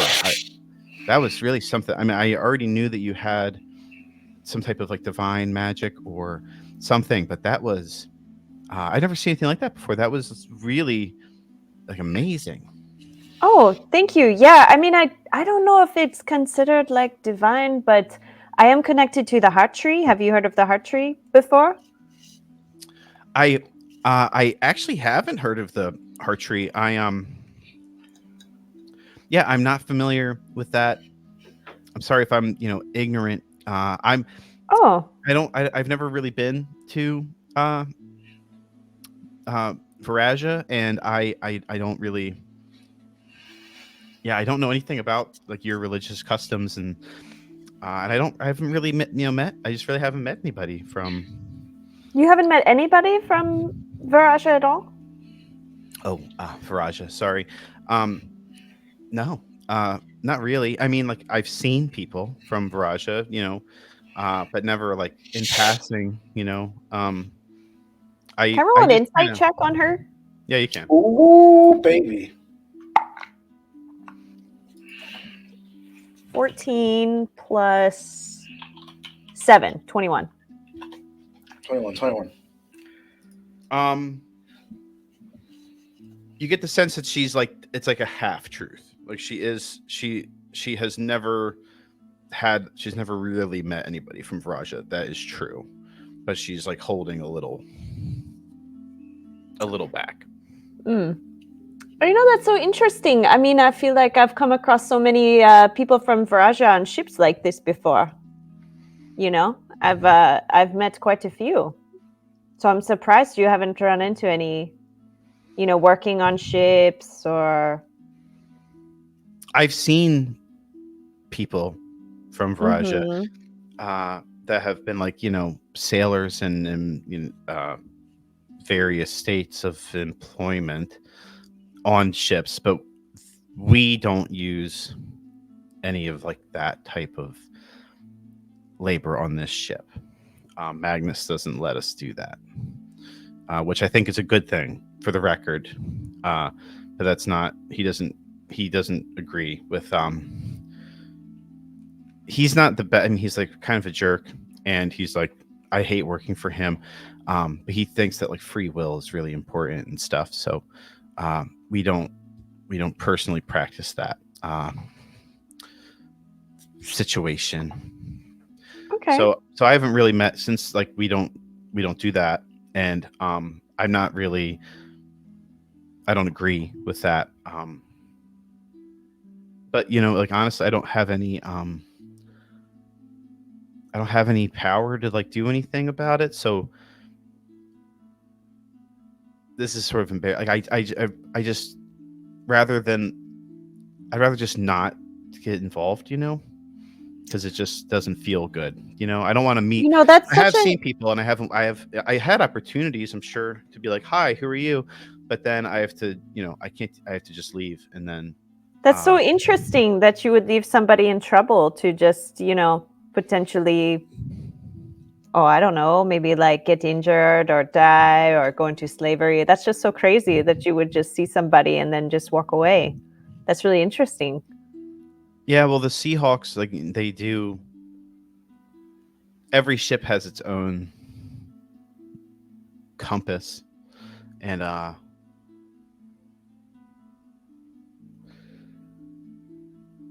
never said to Magnus, hey, like we should do something, hey, that captain doesn't do any, he does that or she does that or whoever it might be. But yeah, I think about it sometimes. And it's not really my proudest thing. But there's, I justify, I don't know. I try not to think about it too much is all, I guess. So I'm going to just quickly druid craft her like a little baby heart tree. Like just a little, it's something that sort of resembles it. I'm going to hand it to her and just be like, I hope next time you see someone that looks like they're in trouble, because this is a pretty big problem around here. I hope next time you see someone in trouble, you think of this tree and you think of me, and maybe you can help someone next time and not be so scared. You might change somebody's life, you know what I mean? You might be able to help them. She takes the tree and says, "It's really pretty. That would be nice. I'll keep that in mind. I don't think I could do that, but you sound like really great, like you're like really confident and stuff, and I'm kind of, I don't know. That's and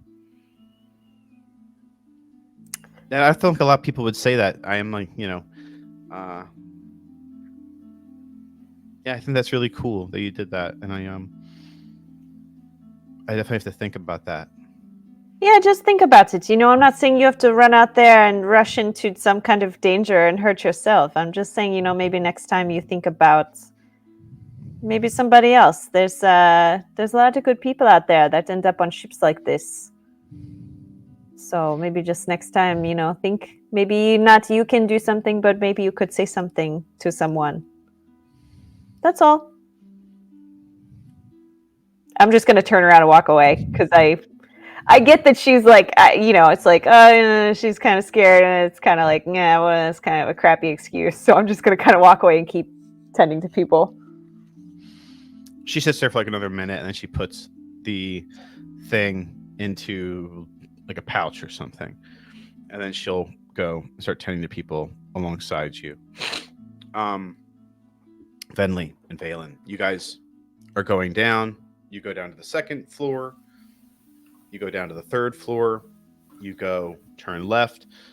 You can hear Hopsprock in the laboratory door is open, and you can kind of hear him in there running around. You can hear like, oh, that's not quite right. Oh goodness, and you hear like it's like fizzing and like a little noise. And he's like, oh goodness, this is not good.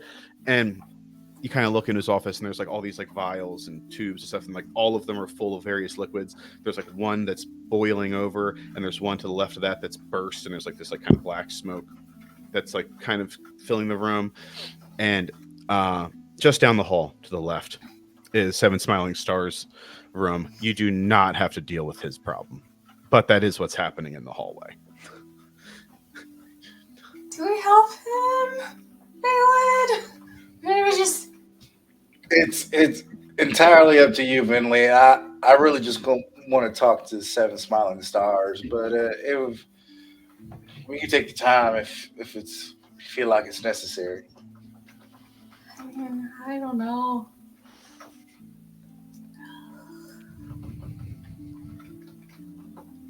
Maybe we check on him after we talk with Seven. Oh, that's a fine plan. Hopefully he hasn't blown a hole in the ship. He should be fine. So you guys decide, no, that's not my problem. And you go down the hall to the last door on the left, which is Seven Smiling Stars' room. And what do you... Just give it a knock? Yep. Seven, it's Finley!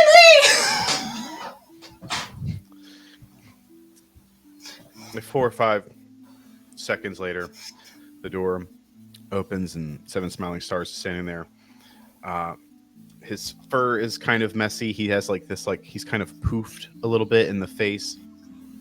And he says, "Oh, hello, Venley. It's so nice to see you again. Hi. I was just about to make some." And he sees Valen. And he says, "Oh, what is he doing here?" He wanted to talk to you? "Oh, that's very well. You can come in. I was just making some tea. Would you like some? Would you like some tea or some? I have some biscuits as well." Oh, I'll take both. Yeah, if you don't mind adding a lot of sugar and making it sweet tea, I'd appreciate that. He walks over and he says, "I only have. Venley, you can sit on the bed and you can sit on one of the chairs. I will get the tea. Make yourselves comfortable at home. I will just be a minute." And he goes over to, he has like a little sort of bookcase, and on the front of that, there is a little like stone bowl, and over top of that, there is like just some type of like iron plate that's been set over it, and underneath the stone, there's like this green fire that's emanating out from the stone bowl, and on top of that, there is a kettle. And he kind of stands there awkwardly, kind of like tapping his little claws on his palm when the tea starts to whistle, and he grabs it, puts it into some teacups. He reaches up on the bookcase, he pulls out a little like glass container with this like design on the front that is like moons and stars and stuff. And he takes off the lid and he takes out like 9 biscuits, puts them onto little plates, and then he puts an herbal mix in 2 of the teas, and then he looks over his shoulder and he looks at the bookcase and he grabs something and he puts that into the tea, and then he grabs another container, opens it up, puts a few spoonfuls in there, and then he walks over and he puts your tea down on the table, Venley, and he says, "Here is your tea. It's a nice. Let me know if you like it. I made it myself. I've been. We were in an island to the east, and I found these herbs. And I this is new. I haven't tried it yet. So let me know if it's any good." And then he walks back over and he gets the tea and he says, "This is a black tea. I just put sugar in it like you asked for." And he gives it to you. Has a few biscuits on it. A few biscuits for Venley, and then he grabs his tea and he sits down. He Hold says, up, do you got any gravy for these biscuits? "Excuse me." Yeah, my hometown we put gravy on the biscuits. We throw a little sausage in it sometimes too. I think they're a different type of biscuit. Oh, my bad. I'm sorry. I don't. Yeah, I should shut up. What do you put gravy on a biscuit? Yeah, it's very delicious. You never had it before? He picks up his biscuit. He looks at it and says, "Why would you put biscuit? Why would in the gravy with a pig?" But yeah, with a little bit of sausage. Yeah, because you want the sweet and the savory, and you got the hard texture and the soft, and it's just a medley in your mouth. It's amazing. Mr. Mustachio, this is a butter. This is a butter cookie. This is a butter cookie. Oh, sorry. I thought it was like a biscuit, like fluffy, like airy. You know, Do you my not bad. look at your food before you eat it? You just put things in your mouth because a cat says to do so? I'm sorry. I heard biscuit, and immediately I got transported to my home. So I apologize. I shouldn't have done that. It's okay. I am overreact. This is a very personal matter. I made these biscuits myself, and it's a recipe from my place. It's got some spice in it. It has a little bite at the end, but it's nice with the tea. You dip the biscuit into the tea. Oh, I was going to ask if you going to dip, if I had to dip it in there. Oh, well, I'll definitely try it. Thank you, good sir. Yeah, I. Do you put? I put milk in your tea. Ooh, Why would you put milk in it? Because you put milk in tea. You wild animal, you put milk in tea. The Sir, entire time. you don't put milk in tea. You put water in tea, and then you put sugar in it so that it tastes very sweet and it's Venley, why do you delicious. bring this person here? Lily's just sitting there sipping her tea, watching back and forth between them. She's like, "Oh, he wanted to talk to you. I'm sorry, I didn't mean. I don't know what about." Yeah, I'm sorry, I didn't mean to disrespect your culture. Um, but I have a unique problem that Venley here is definitely aware of. I have a patron who's a bit of an asshole. A Aren't they bit. And basically, the person that murdered my parents is the same patron that is now my patron, if that makes any sense. Oh, yes.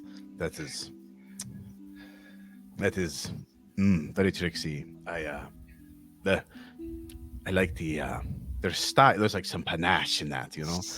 Yeah, yeah. The patron's name is Belia. Uh, and Excuse me. yeah, What did you uh, say?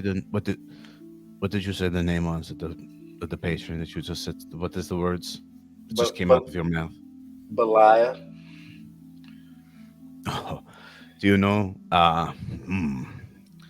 Do you know the things? So okay, I told Venley these. There's a few rules. Okay, you're not supposed to tell other people Oh, about your. But I have a patron. Venley has a patron. You're not supposed to tell people about your patron. That's not. It's not safe to do. But it sounds like you have a unique sort of position. So uh, I will tell you that my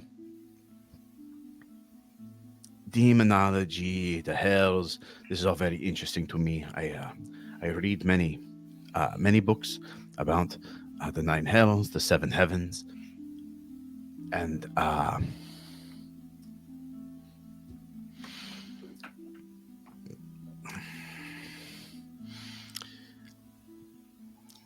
does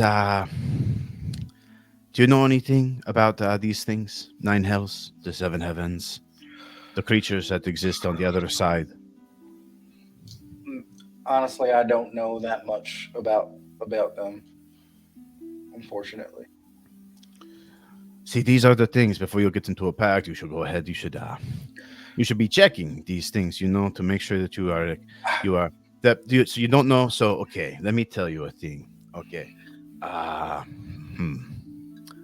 So before your eternal soul gets to the last place, right?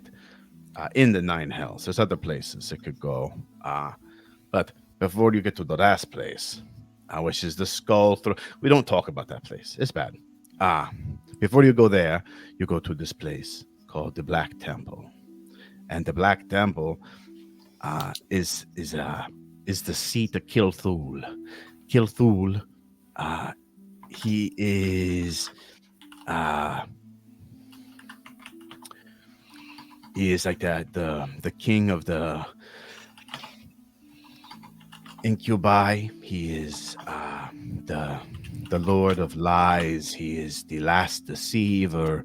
Uh, he's done many things, and he's good at what he does. That's why he has the eighth plane of the nine hells. And you know, he's had many bedfellows all throughout the histories. Uh, and I have seen people take up pacts with Kilthul. I have seen people take up pacts with Gibraltar. I have seen people take up pacts with Gadius. But I haven't seen anybody take up a pact with Belia. And Belia is like he's like main the concubine. You know, she is the one. She Kilthul had that day, and Belia, you know, you know what people do. Yeah. Uh, So she like if there's like a hierarchy, right, of powers, uh, it would be like at the very very top, Diabolos. He's on the he's on the he's on the last plane, big skull throne, having a good time, sea of blood, all of that. Eternal wars, chessboard, having a good time. And then below that, there's the Black Temple, and then there's Gilthul, and then like maybe a few of these other guys, but then there's Gilthul and there's Belaya. Uh Now how you got into this situation is beyond. I mean, that's not my business. If I was you, I would not have told me this. Uh, but you did. That's okay. I guess it's very interesting. I like it. What do you? So you in a pact with this cosmic whore, and what do you want to do? So basically, um, I know there's a way to get out of her patronage because the person that murdered my family is still alive and still amongst us. Whether I know if he's still serving her or not, I don't quite know, but she has tasked me with killing him so that we can regain his power. So either she fucked up and gave him his power and now she needs to take it back, or Oh, this is a very common mistake. So a lot of pact givers, they will tell their patrons that they're giving you power, that this is like, you know uh this is my power and you do with it, and then you are the little toy and they are the one that is in control. But what they don't want you to know is that when they give you the power, they can't take it back. what do you mean they can't take it back? Once the power is given to you, they can't take it back. It's not theirs anymore. So you mean to tell me that I don't have to listen to her? I mean, I don't have to listen to my. Yeah, if you're lucky, you get a patron who's a little bit more reasonable. Every now and then, they say some shit, and you have to be like, okay, this is part. If you want more, you got to do more. Belial is not Belial is not reasonable. She put me in her clutches and like I was like smothered by these like big ass titties and basically like I couldn't breathe and she said I had to do what she wanted me here to do. But you're telling me I have power now? Like I'm not just some like weak ass fucking bard? No, whatever she gave you, it's yours. She can't take it back. It's not hers anymore. And that's probably what Mister the Seal man, the Seal. Tusker Walrus guy. Yeah. What was his name? Tusker, I believe his name was. Oh, oh, yes. Oh my. Um, Don't tell me he's like super strong now. well, I mean, he's like he's well known, Uh, he's a, yeah. I mean, that's that's unfortunate for you, but Okay. So there is a way to break. Is there a way to break your pack with the patron so I don't have to hear her shit anymore? Be thrown into her bosom like Lady Dimitrescu or anything like that. It's a Resident Evil reference. have you like there's usually some type of way. Uh, it's sort of there's always got to be some kind of bind when you make. Otto, I am lagging. No, it's over. Okay. Yeah. She gave me this weapon. It's called Siren's Call. That's what I have. That's our binding thing. And it wasn't like it was super clear. She just came to me while we were in the beach. and told me she could help me. Told me that she could get me revenge on the people that wronged me.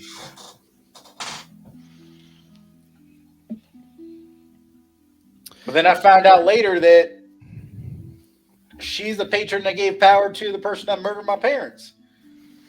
She can't be Yeah. trusted. No, no, no, no, no, no, no, no, no, no. We do not trust this. We do not trust this one. No.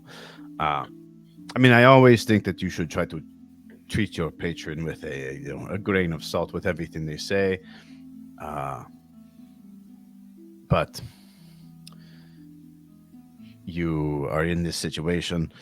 I would try to remember the conversation you had. She obviously didn't have you sign. You don't have like a piece of paper or like No. a binding mark or a rune or So I would try to remember the conversation that you had at the point of accepting.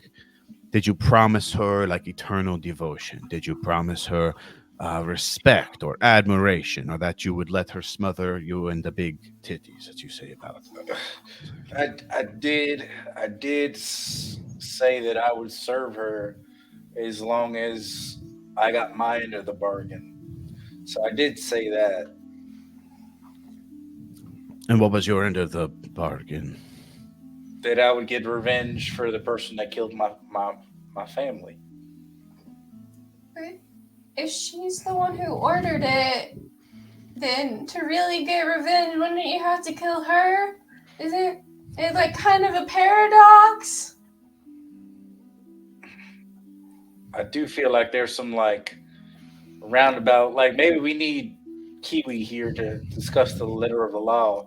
I I, I think that you should maybe uh someone who has broken this vow before. I think you can ask them, or you can go to this Balaya, and you can tell her that you know you don't think that she's very good, and that you think that she's not very nice, and then that Tell you are her?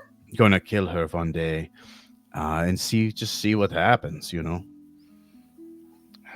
Oh, shit. I mean, that's my only option, right? Fucking talk to my parents' murderers. Why not?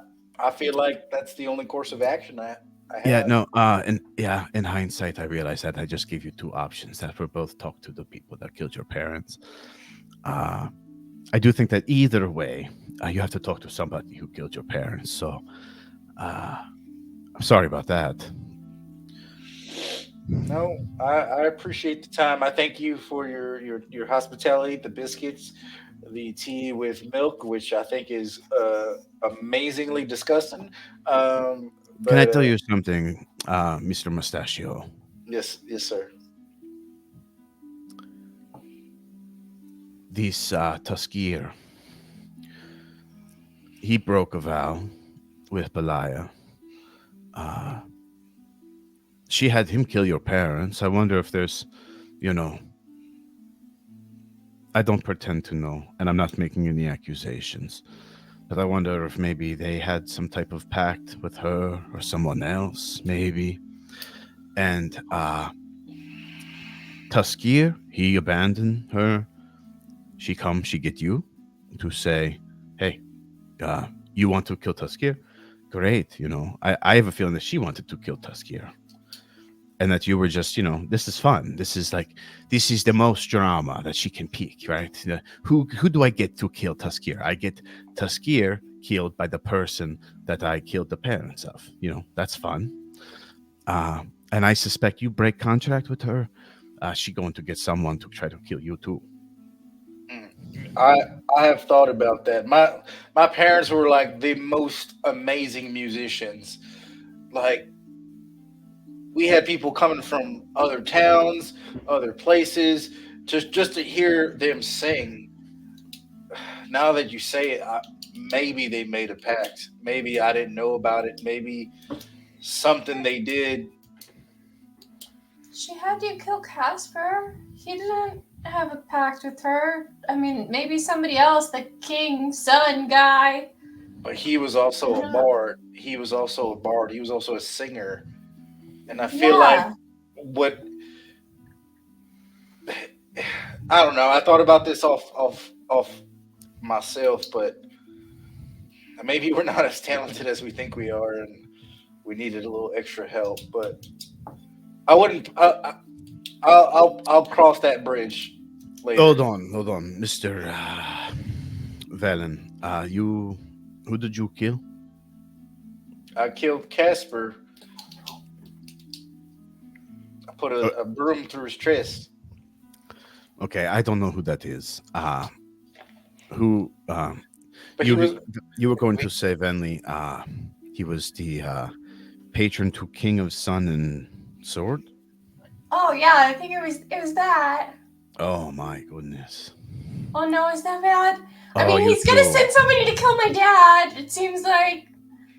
So it doesn't seem good. The King of Sun and Sword. He is the. Venley, did you not read the book I gave you? I read some. That's how we learned about Eliza. I haven't. We've been doing things. I gave you book. I gave you book. I gave you the book. I that says know. I know. I haven't had a chance to read it. That part yet. I read about Eliza. That's kind of the main thing that I learned. Beliza Minnelli. I like that. I still have his pendant and his book. Yeah. The King of Sun and Sword. So, I never been there. Okay, but I've read about the Feywild. There's like two sides. There's a river in between that's called the Neverendum, and then on the one side there is the Queen of Night and Magic. She's all the way over there. Cold place. There's a lake and stuff, from what I hear, what I read in the book. And then on the other side, there is the King of Sun and Sword, and the summer and spring courts. Balaya, the first time, she was made by the Hag Mother, who is on the queen side of the Feywild. And Balaya and some of her sisters betray the Hag Mother, and they leave. And then they all take up different things. Balaya, she became the Concord to kill Thul. She had to work her way up a very long chain. From what I understand, it's a there was other people that there was dealings in different hands, and she worked on the fourth plane of hell with Elagos for some time, and then she goes up and she goes up. You get to Kilthul, and that's as high as she can go. There's not much higher you can go. Kilthul doesn't let you go. So that's kind of where she's stuck. So all that to say that the King and Sun and Sword, is a very strong person. Very they have a different set of rules over there. I stay away from those types of people. That's not my. They're too tricksy. I'm much too honest. I don't deal with the fairies. Not mine, and I wouldn't if I were you either. And if you killed this King of Sun and Swords patron, or yes, the patron, that's a lot. That's a lot of things.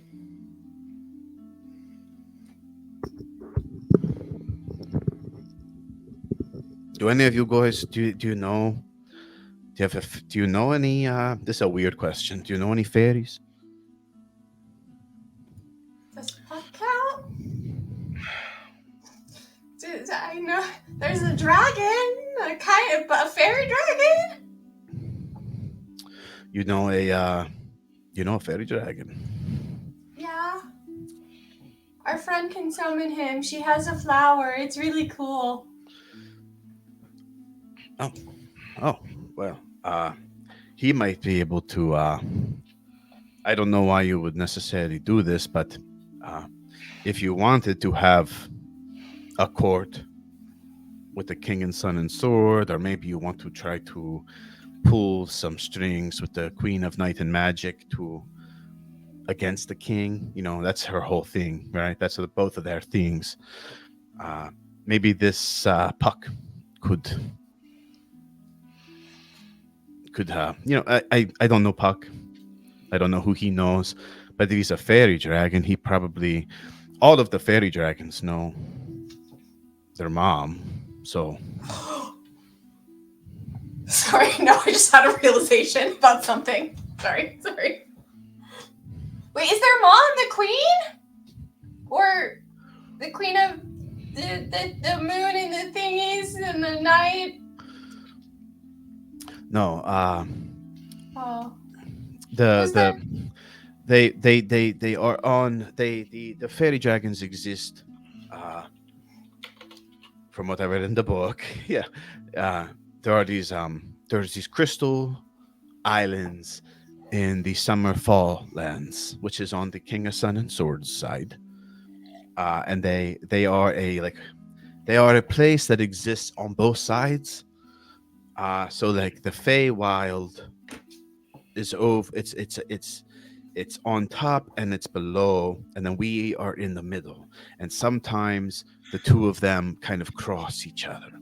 And the fairy dragons, they exist to the south east of Oraja and these floating islands. But they also exist in the Feywild on the Ruby Coast at the same time. So I don't know who Puck is. Never heard the name, so he's probably not. He's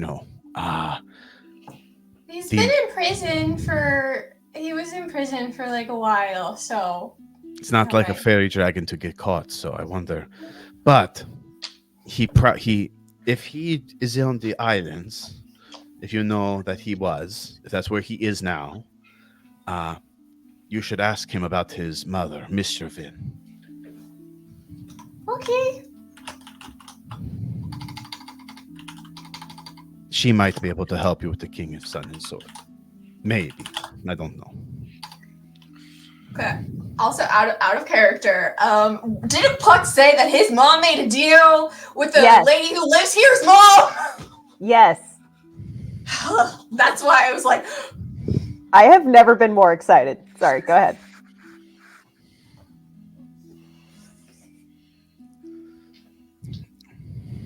So that's I think that's the most. That's everything that I can know about your thing. So then, do you have anything happen to you? You've been, I realize that we just lit, all of this. What finds you to this place? what brought us here? Yes, why are you here? Oh man, so much happened. So we found another of those black shards. We actually met Gibraltar, who you mentioned. Yeah, he was interesting. Very interesting. And we got it, and then things happened, and we got here, and then the attack happened. Actually, there was some other stuff that happened before that, but I don't know that that's important. There was a bone dragon thing that we fought, but that's dead. Hopefully, a friend of ours died. That was really sad. And now we're here. Yes, this is many things. You met the Gibraltar. Yeah, we did. We really did. Did any of you take a pact with him or anything like that?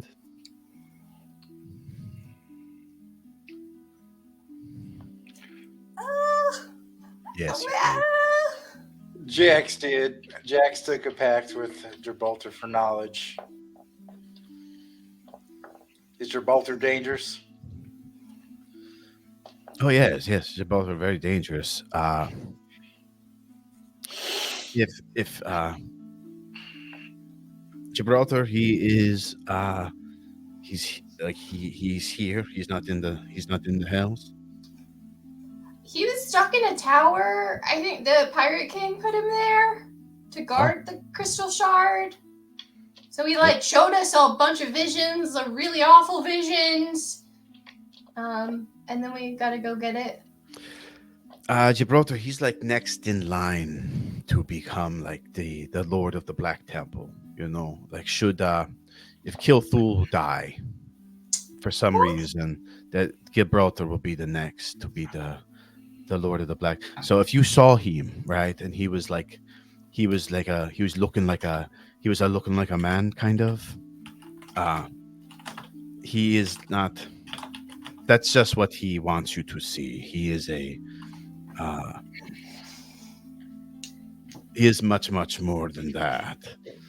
And you should be very careful when dealing with him because he is the heir to the throne of lies. So. Oh, okay. Okay, we thought he was kind of just a horny demon, but okay. Good to know. Would he, if somebody made a pact for information, could he lie about the information that he gave in that pact? I'd have to maybe look at the document. He could kind of put all kinds of sneaky. He could put all kinds of sneaky language in there, or half truths, tell a truth but not the whole truth. I think that if I was like, if you came to me and said 7 smiling stars, I make pact with Gibraltar for information. Do you believe the pact? My initial gut instinct is, no, I don't. Okay. Okay. But if it was a very good contract, maybe you can push them into a corner. Like if they want to tell you for some reason, they can tell the truth. But you have to kind of consider why they would want to tell you the truth. It's always with those demons. Yeah, they exist on a different time than we do. So they will play the long game. So I got a question. How did the Pirate King beat Gibraltar to get him to guard one of the soul stones? That doesn't seem very smart.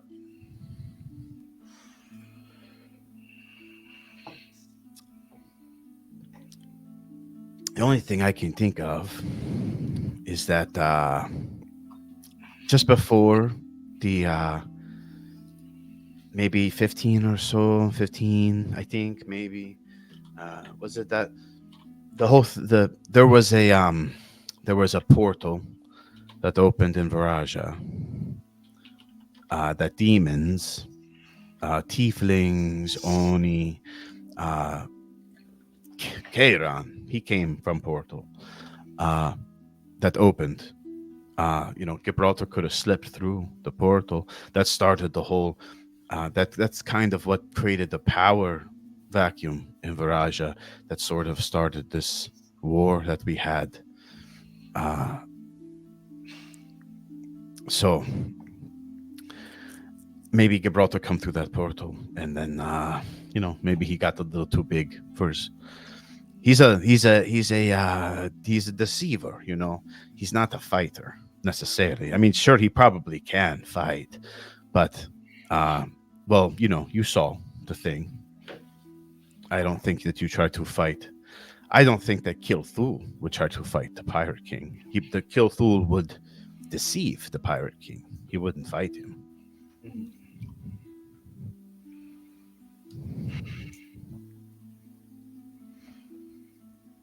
Would you say that the Pirate King can be deceived?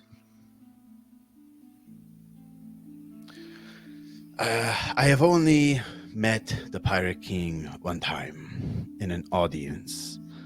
So I was not, the person he was meeting. I was just in a room with other people that he was meeting. And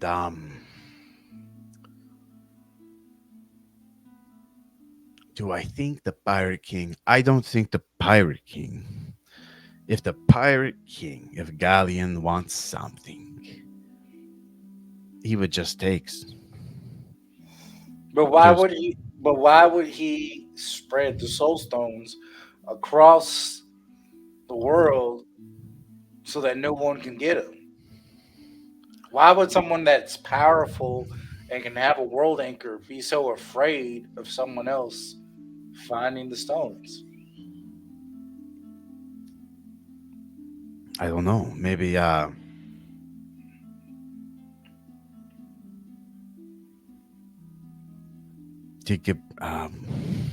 maybe Gibraltar tell you something about it. Maybe this is a question that you can petition an audience with the Pirate King for. I'd rather talk to the queen than to talk to He a king at he this never point. did quite get married. That's not his. He's a busy man during anchors and such. I don't think that. I I don't meant the see him as a one who get deceived. I don't think he's one to deceive either. But I could see him. You know, I don't know. Maybe he knows something about them that we don't know. Maybe he doesn't want. I don't know. Maybe the. I don't know. I did know many things. I don't know these. I appreciate you answering our questions. You've been a great help. I mean, I'm on the floor right now. I mean, I'm physically sitting on this chair sipping this tea, but I'm below ground right now. I don't know what to say.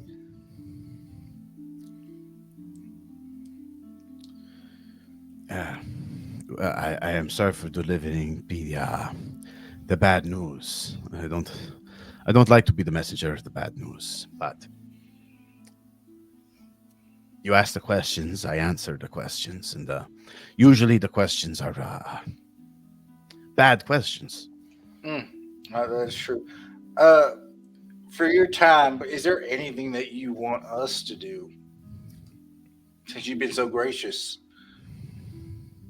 No, I just want you to take a biscuit, dip it, and then just tell me that you can taste the cardamom. Okay, all right, I'll do it. Dip it in there, taste it. Explosion of flavor in Valen's mouth. He tries to hold it in. Yeah, it's good. It's very good.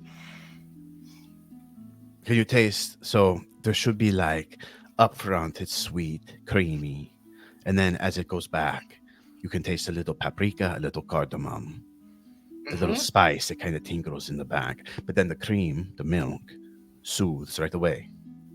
I taste all of that. This is the most amazing thing I've ever had. I'll take it back. I don't want sweet tea. I want this tea. This is amazing. Thank you. Yeah, I've been trying to refine my mother's recipe. Which your mother's recipe? Who's your mother? My mother was the seven shattered rocks on the Ivory Coast, and she's no longer with us. Rest in peace, Sam. Sorry for your loss. It's really good tea. This was many, many, many moons ago. Is there any way to get an audience with the Queen of the Night Magic? Uh, I mean, I would be careful doing that, but probably ways. Do you have a map? Vanley does. Yeah, of here. Of, No, of the world. Let me.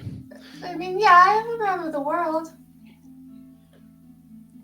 Well, the only map, it's the one that has where the shards are.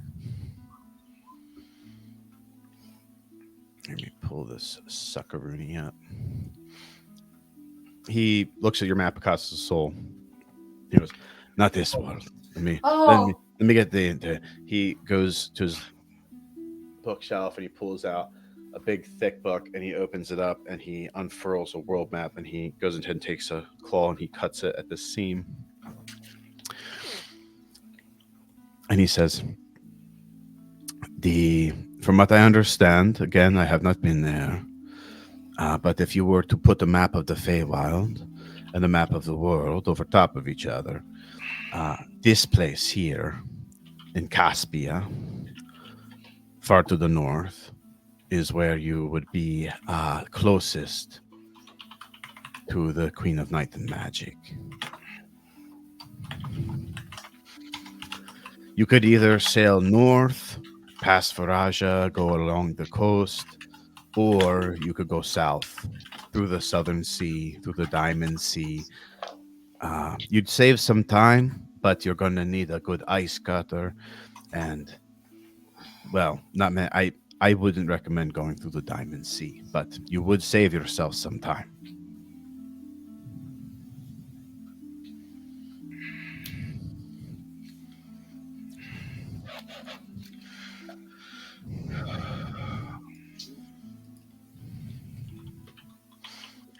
Where could we get an ice cutter?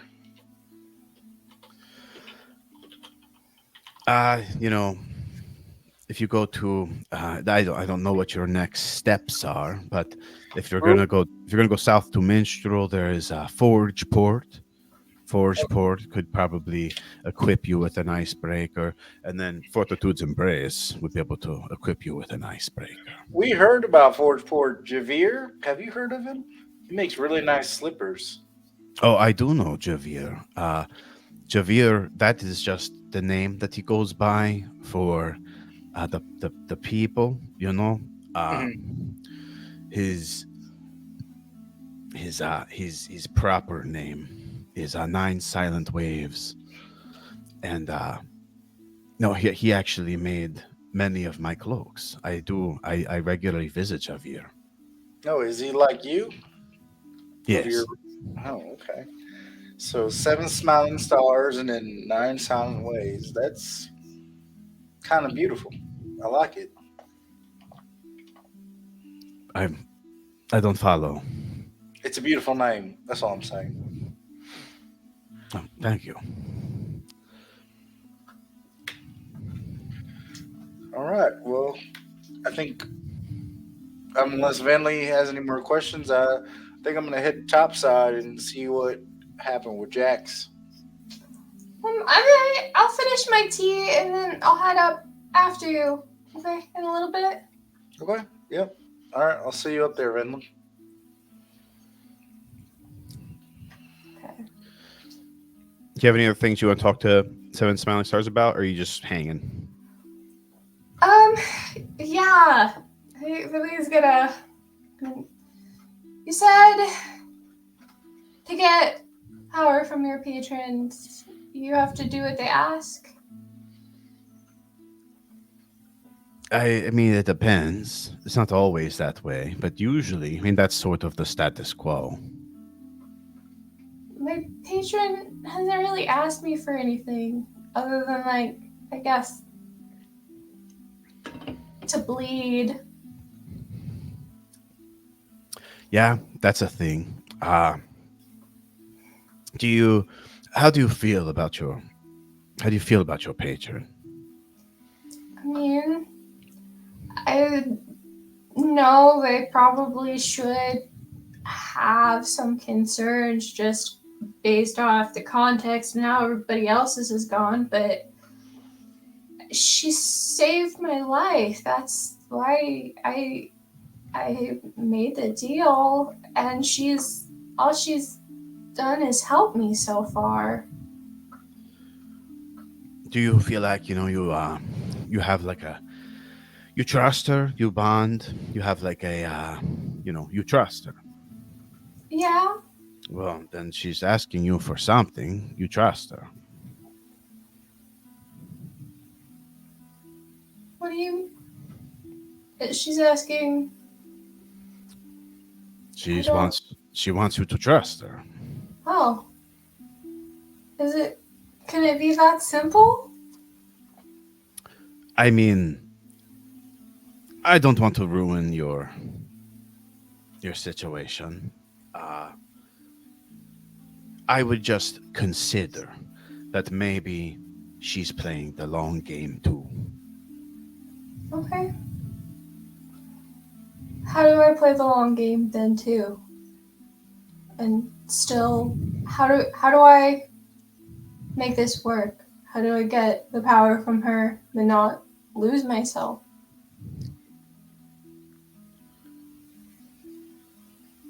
Just be vigilant. Think about you are an extraplanar, semi-immortal entity. What do you... Oh, that's her. I thought you were telling me that I'm that. No, pretend. Okay. In your mind's eye, we're going to pretend that you are a extraplanar entity that the time scale's way out here, yeah? What does she want? And how does her helping you get her, how does that move the cosmic clock forward for her? If you can figure that out, then you have your answer. I don't know this creature. I don't know what she wants. Maybe she's just doing this because she's just so nice, you know. I doubt it. I'm sure that there is some. Eventually, she will ask you for something. And she's probably waiting until she has done enough for you that you trust her implicitly. And then when she says, okay, you know, whatever she calls you, she says, you know, Venley, now is the time. You know, this is what all of this has been. You give me that thing, you kill this man, and then you will have the thing that you want. What you can do in the meantime is that remember, what she gives you is yours. And try to get as much of it as you can before she asks you to do something you don't want to do. And then when she asks you to do something that you don't want to do, try to string along a little bit longer to get some more. And then, if you have to, cut it. I don't know what cutting it means for you. I don't know what your bond is. Sometimes the patron says you have to love me. Sometimes the patron says you have to follow me. Sometimes the patron says that you know, the bad ones is when the patron says you have to, you know, kill this man, you know, and until then you're mine. If it's not like that, if it's like loose, you know, then you're probably okay, and you can probably cut the tie when it comes. Yeah, she told me not to trust anybody, and she said, including herself. So, but that also, I can see that it's like, hey, don't trust me. And as like a sense of like, oh, she's not trying to create trust, and then I trust her more. And yeah, how do I get the most power? How do I get the most out of it in that time? Then how do I do that? Just keep doing what you're doing. Make sure that she thinks that you trust her implicitly, and make sure that she thinks that when the time comes and she asks you to do whatever she is going to ask you to do, that you would do it. And then just try to make sure that that thing comes a little bit slower if you can. Play her game a little bit, or their game. Yeah, and take as much as you can. And then, you know, eventually you just kind of have to hope for the best at a certain point. Yeah. That's fair. That makes sense. Thank you. Can I tell you something, little Yeah. Vanny? I've been playing the game for 35, 35 years. I took my pact when I was 9 moons. 9. Yes, 9 platinum moons had passed by the time that I took my pact. And it's getting to the point where I'm either going to cut my pact, kill my patron, or I will be dead. Can I help you at all? Maybe. I don't know. I will keep it in mind. But I don't believe that a warlock should include other people in the game. So you think kind of however it plays out should just be patron and warlock? Yes, this is the path that I chose to follow, and it is my path. And I think that sometimes, even if it's lonely and scary, you have to do the path by yourself. And the only thing making somebody else do the path with you is just selfish. Yeah.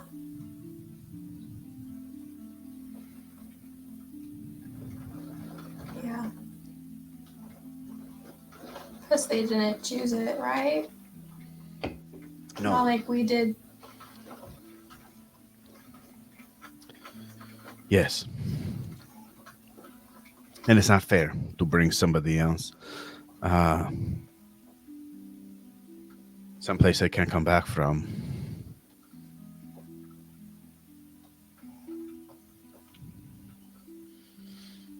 So, I will keep this in mind. And if there is some way that you can help me, I will make sure to ask. But I don't know. I just wanted you to know because we're not on the same path, but our paths run side by side. And I feel a kindredness to you, and I think that maybe if you go and you continue down your path for much longer, your path may go far beyond mine.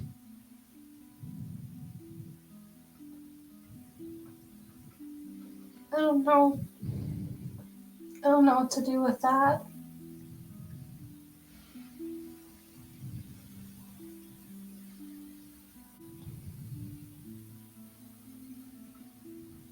Now, if you do ask me for help, that it would be my choice.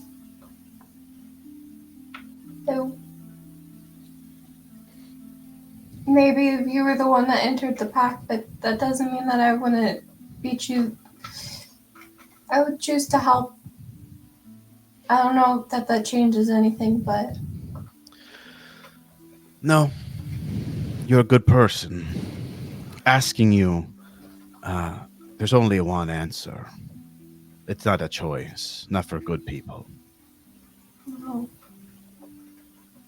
I guess I get that.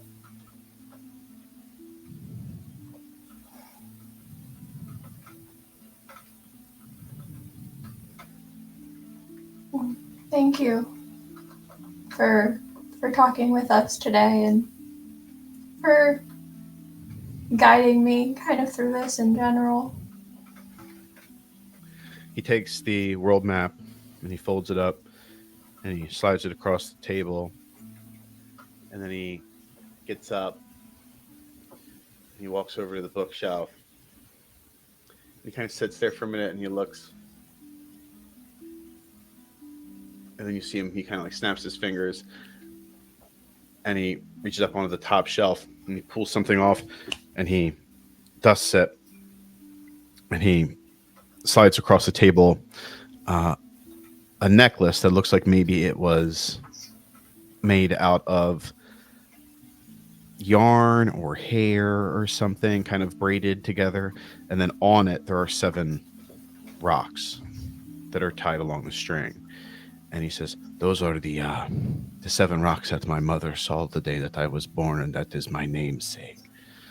I kind of forgot that I had it, but I don't know. I think that maybe you should take. It was. If it was your mother's, I don't want to. No, it was mine. She gave it to me. Oh, She gave it to me when I was born. And many of us receive something like this. I think that you should take it. okay. Thank you. He grabs a couple more biscuits, gives them to you, and he says, I have. My belly is warm. I'm feeling quite cozy. I think that maybe I will go to bed. Sleep tight. Okay, I understand that. All right. Well, thank you. I don't know if we'll see you again after this, but I hope I do. So do I. I'm sure that sometime I will see you again. Okay. All right. Well, until then, get your cat nap then. Yes, this one and many more. All right, and then they all will head out and leave. You go ahead, head down the hallway. Valen, did you leave? Voros, you're standing on the top deck, just like staring at Kairon. And he sees you staring, and then he stares back. And you guys are standing there for like 30 minutes, probably. Just nobody, you guys don't fucking blink. You guys, like, barely breathing, just staring at each other. I want you to make an intimidation contest. Oh, okay. You picked the one stat that I'm like god tier at with this character. That's a 28. Kairon got a 27. As you guys are staring each other down for like 30 minutes, his gaze shifts first. He looks to the side as a sailor walks by him with this like bundle, and he kind of shifts his weight, and an apple falls out, hits the deck. And Kairon, he looked away like a moment before that happened, but then he shifts and he grabs the guy by the shoulder and stabilizes him, and then he looks back to you and he shakes his head, and he starts crossing the deck towards you. He gets up within 10 feet of you. I recognize this person at all. Give me a history check. Let's see. Who knows? I don't. 30, 20. How old is Voros? Oh, he's easily in his like mid to late 50s. He's old veteran. The day that the portal opened in Viraja, and all at once, hundreds of thousands of tieflings poured out. Let me go to my map really quick because there's too many things for me to remember.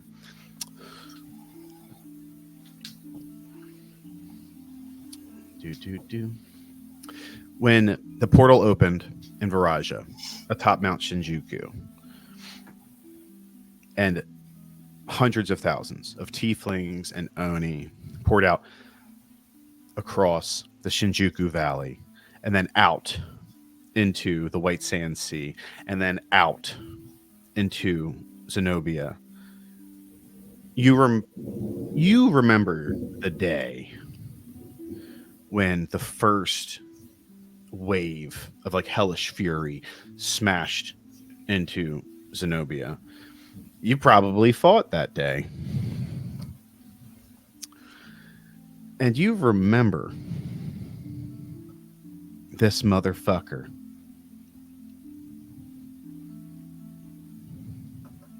This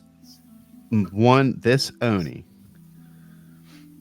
He has like this red purple skin with these very specific markings that run up his face. It goes up along the chin and then it breaks off into like kind of a trident shaped marking that goes up across the eyes, up across the temple, and then behind the ear and up around the back of the head across. They go like behind the horns and then up into the middle of the head and then down. And he has these very piercing, like yellow green eyes. And you remember the day when this like sudden invasion happened. There wasn't the communication in place across. So Viraja isn't like a one entity people. So there's not those types of channels. Shinjuku Valley is totally separate from Zenobia. So like it just kind of happened. And you remember, you killed plenty of tieflings. You killed many Oni on that day. But this motherfucker killed. You remember seeing him kill tons of your men by himself. And you remember getting into battle with him and giving him a really nasty wound. And I want you to make a perception check.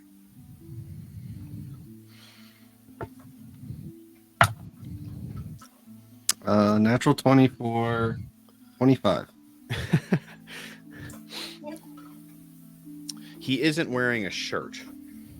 He has no shirt on. The markings go up his face, go up down the neck, across the chest. They split into three. They go like around the chest, through the chest, and around the chest, down the sides, and then they like disappear down to the lower half. And below that, he's just wearing some like loose fitting pants that allow him a lot of movement. And then he has this kind of like big Eastern styled golden belt that has a tabard in the front. As you were looking down him, you see the scar where you ripped into his abdomen and nearly pulled his guts out. And as you kind of keep looking down him, you see on the tabard it's a drawing of an Oni that's like cutting through like a line of tabaxis.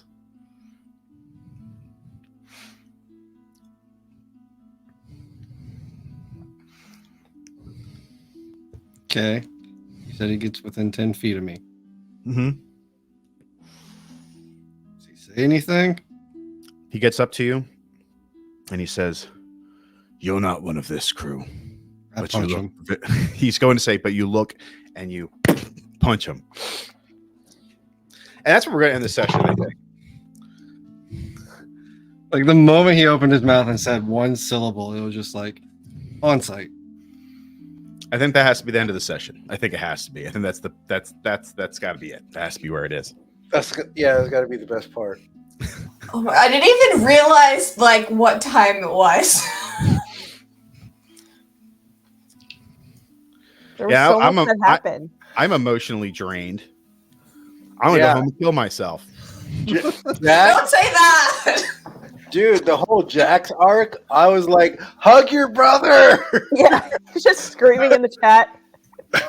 I was so happy after that, and then Payton just like, yeah, like the second guy in hell, that's the guy you made a deal with. I'm like, okay, cool. This is great. Yeah, that's fucked And up. we're just fighting hell at this point. I would say, yeah, 80% of our party is just fucked. Yeah, we made patrons with bad shit. Like, golly. High level people. How many gods do we need to kill now? Like all Oh of them. man. 3, I guess. I feel Yeah. like this is why we kept Khan. We were just gonna feed that son of a bitch, and we're gonna let him loose. Like the last resort. Like Yeah, we Okay. lost. We lost. Drop the orb. Fuck it. yeah.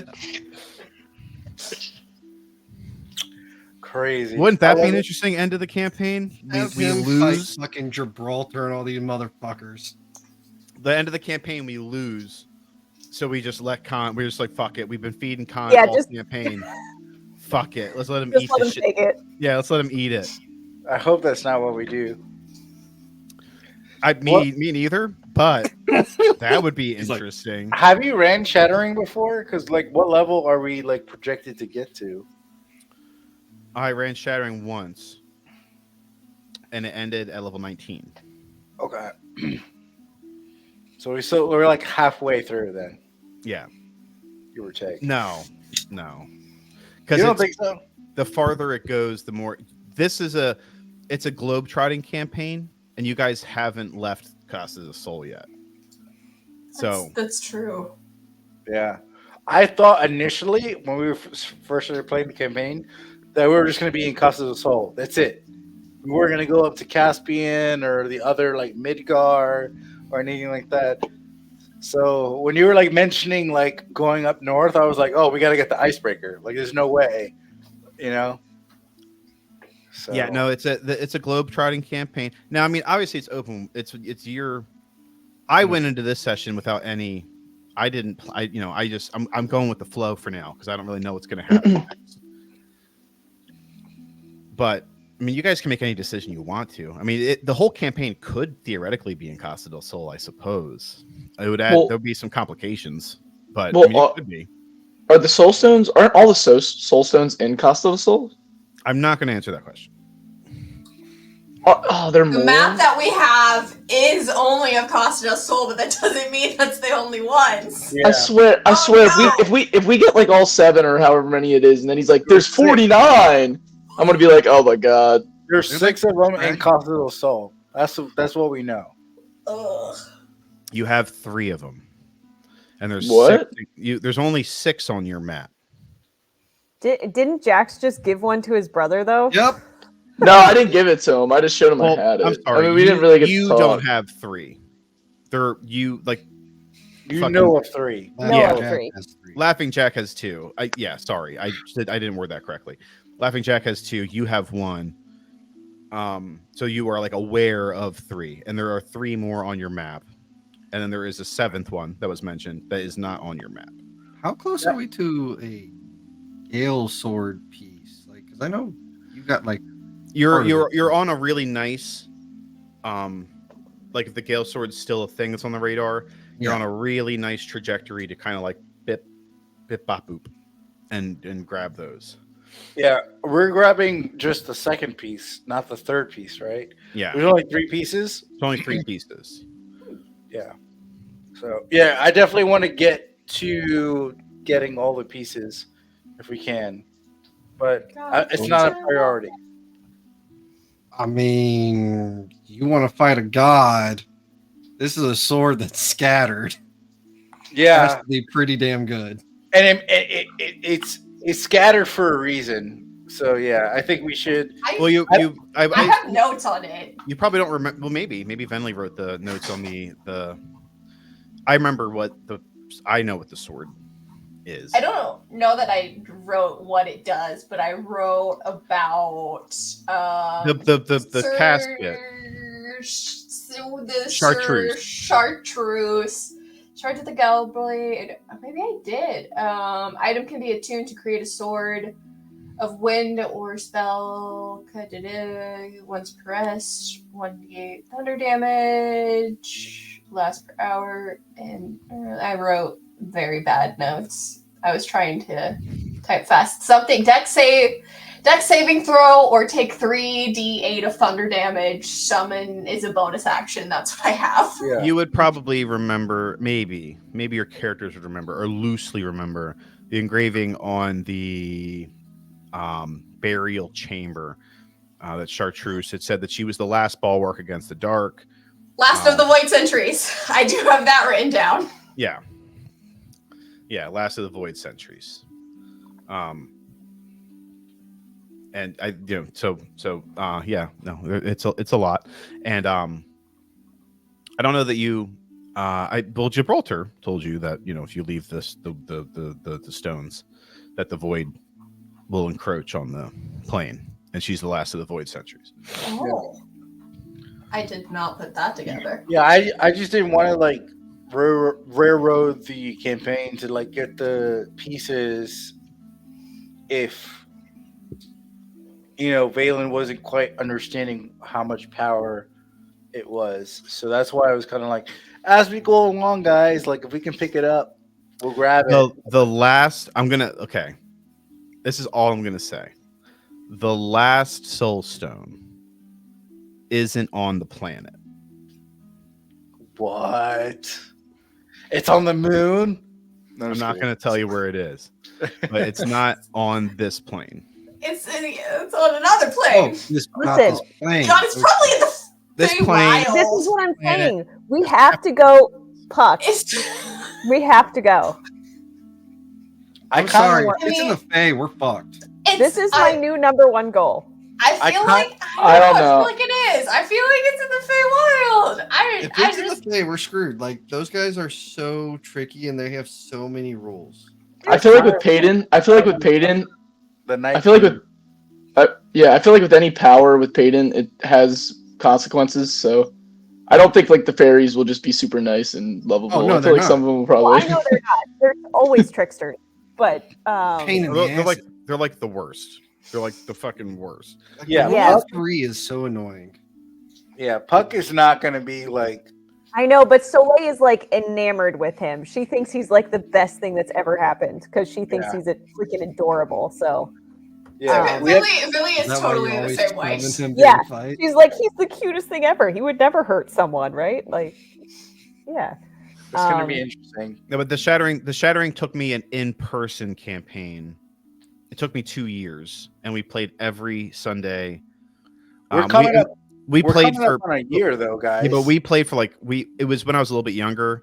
My wife, I didn't have a kid yet, and then I did have a kid. So but I was playing for like every Sunday, like 6 or 9 hours.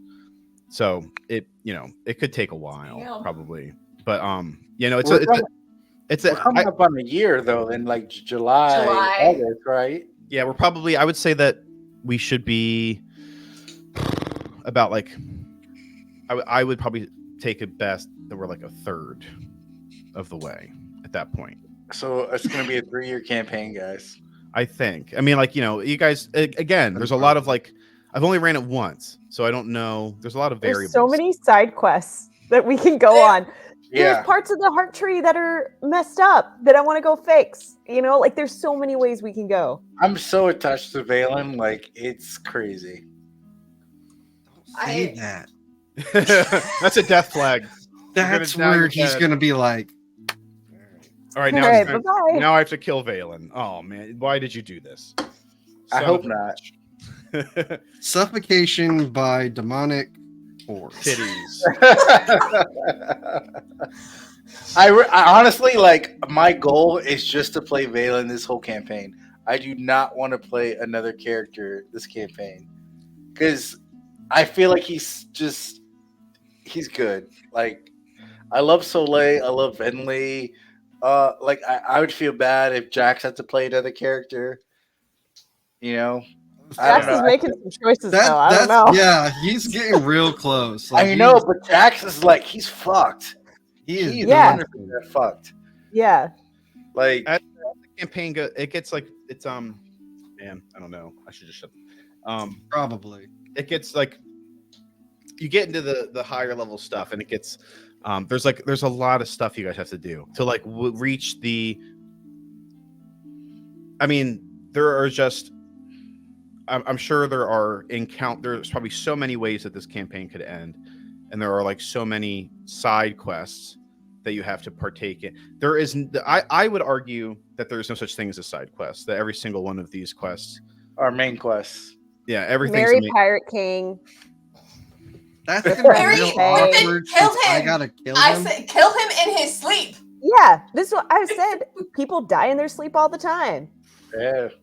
It's fine. It happens. So I think that I think that because there's so many endings and there's a lot of stuff that has to happen to reach the other campaign that finished did not get like the good ending. They got like a medium. They got like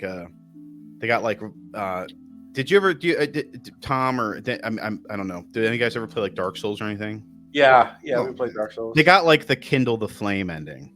Like Oh man. so like It's like it's a bittersweet ending. If you want to get like the proper ending where it's like we ended whatever cycle, you got there's a lot of shit that has to happen. So it could go for a while. I think I don't know, but man, I'm down. I would try to. I think that anything longer than 3 years is probably too long. Oh yeah. But I could see it going for 3 years. I could see it also going for like 2 years, but that would probably be like. I'd be surprised if you guys managed to. I think we have a great do group all the things. People that we can potentially make it 2 years for sure. Like we're all invested. If you can end the campaign with a pretty good ending in 2 years, I'll be impressed. Yeah. I wouldn't want to stop playing Valen though. I'm sad thinking about it. Yeah, I'm more attached to Soleil than I would admit. Yeah. Same here. I love all the gear. This is my baby. I love this. This is so good. Yeah. I mean, I'm recording it. I actually should probably have stopped recording it at this point. No, that's all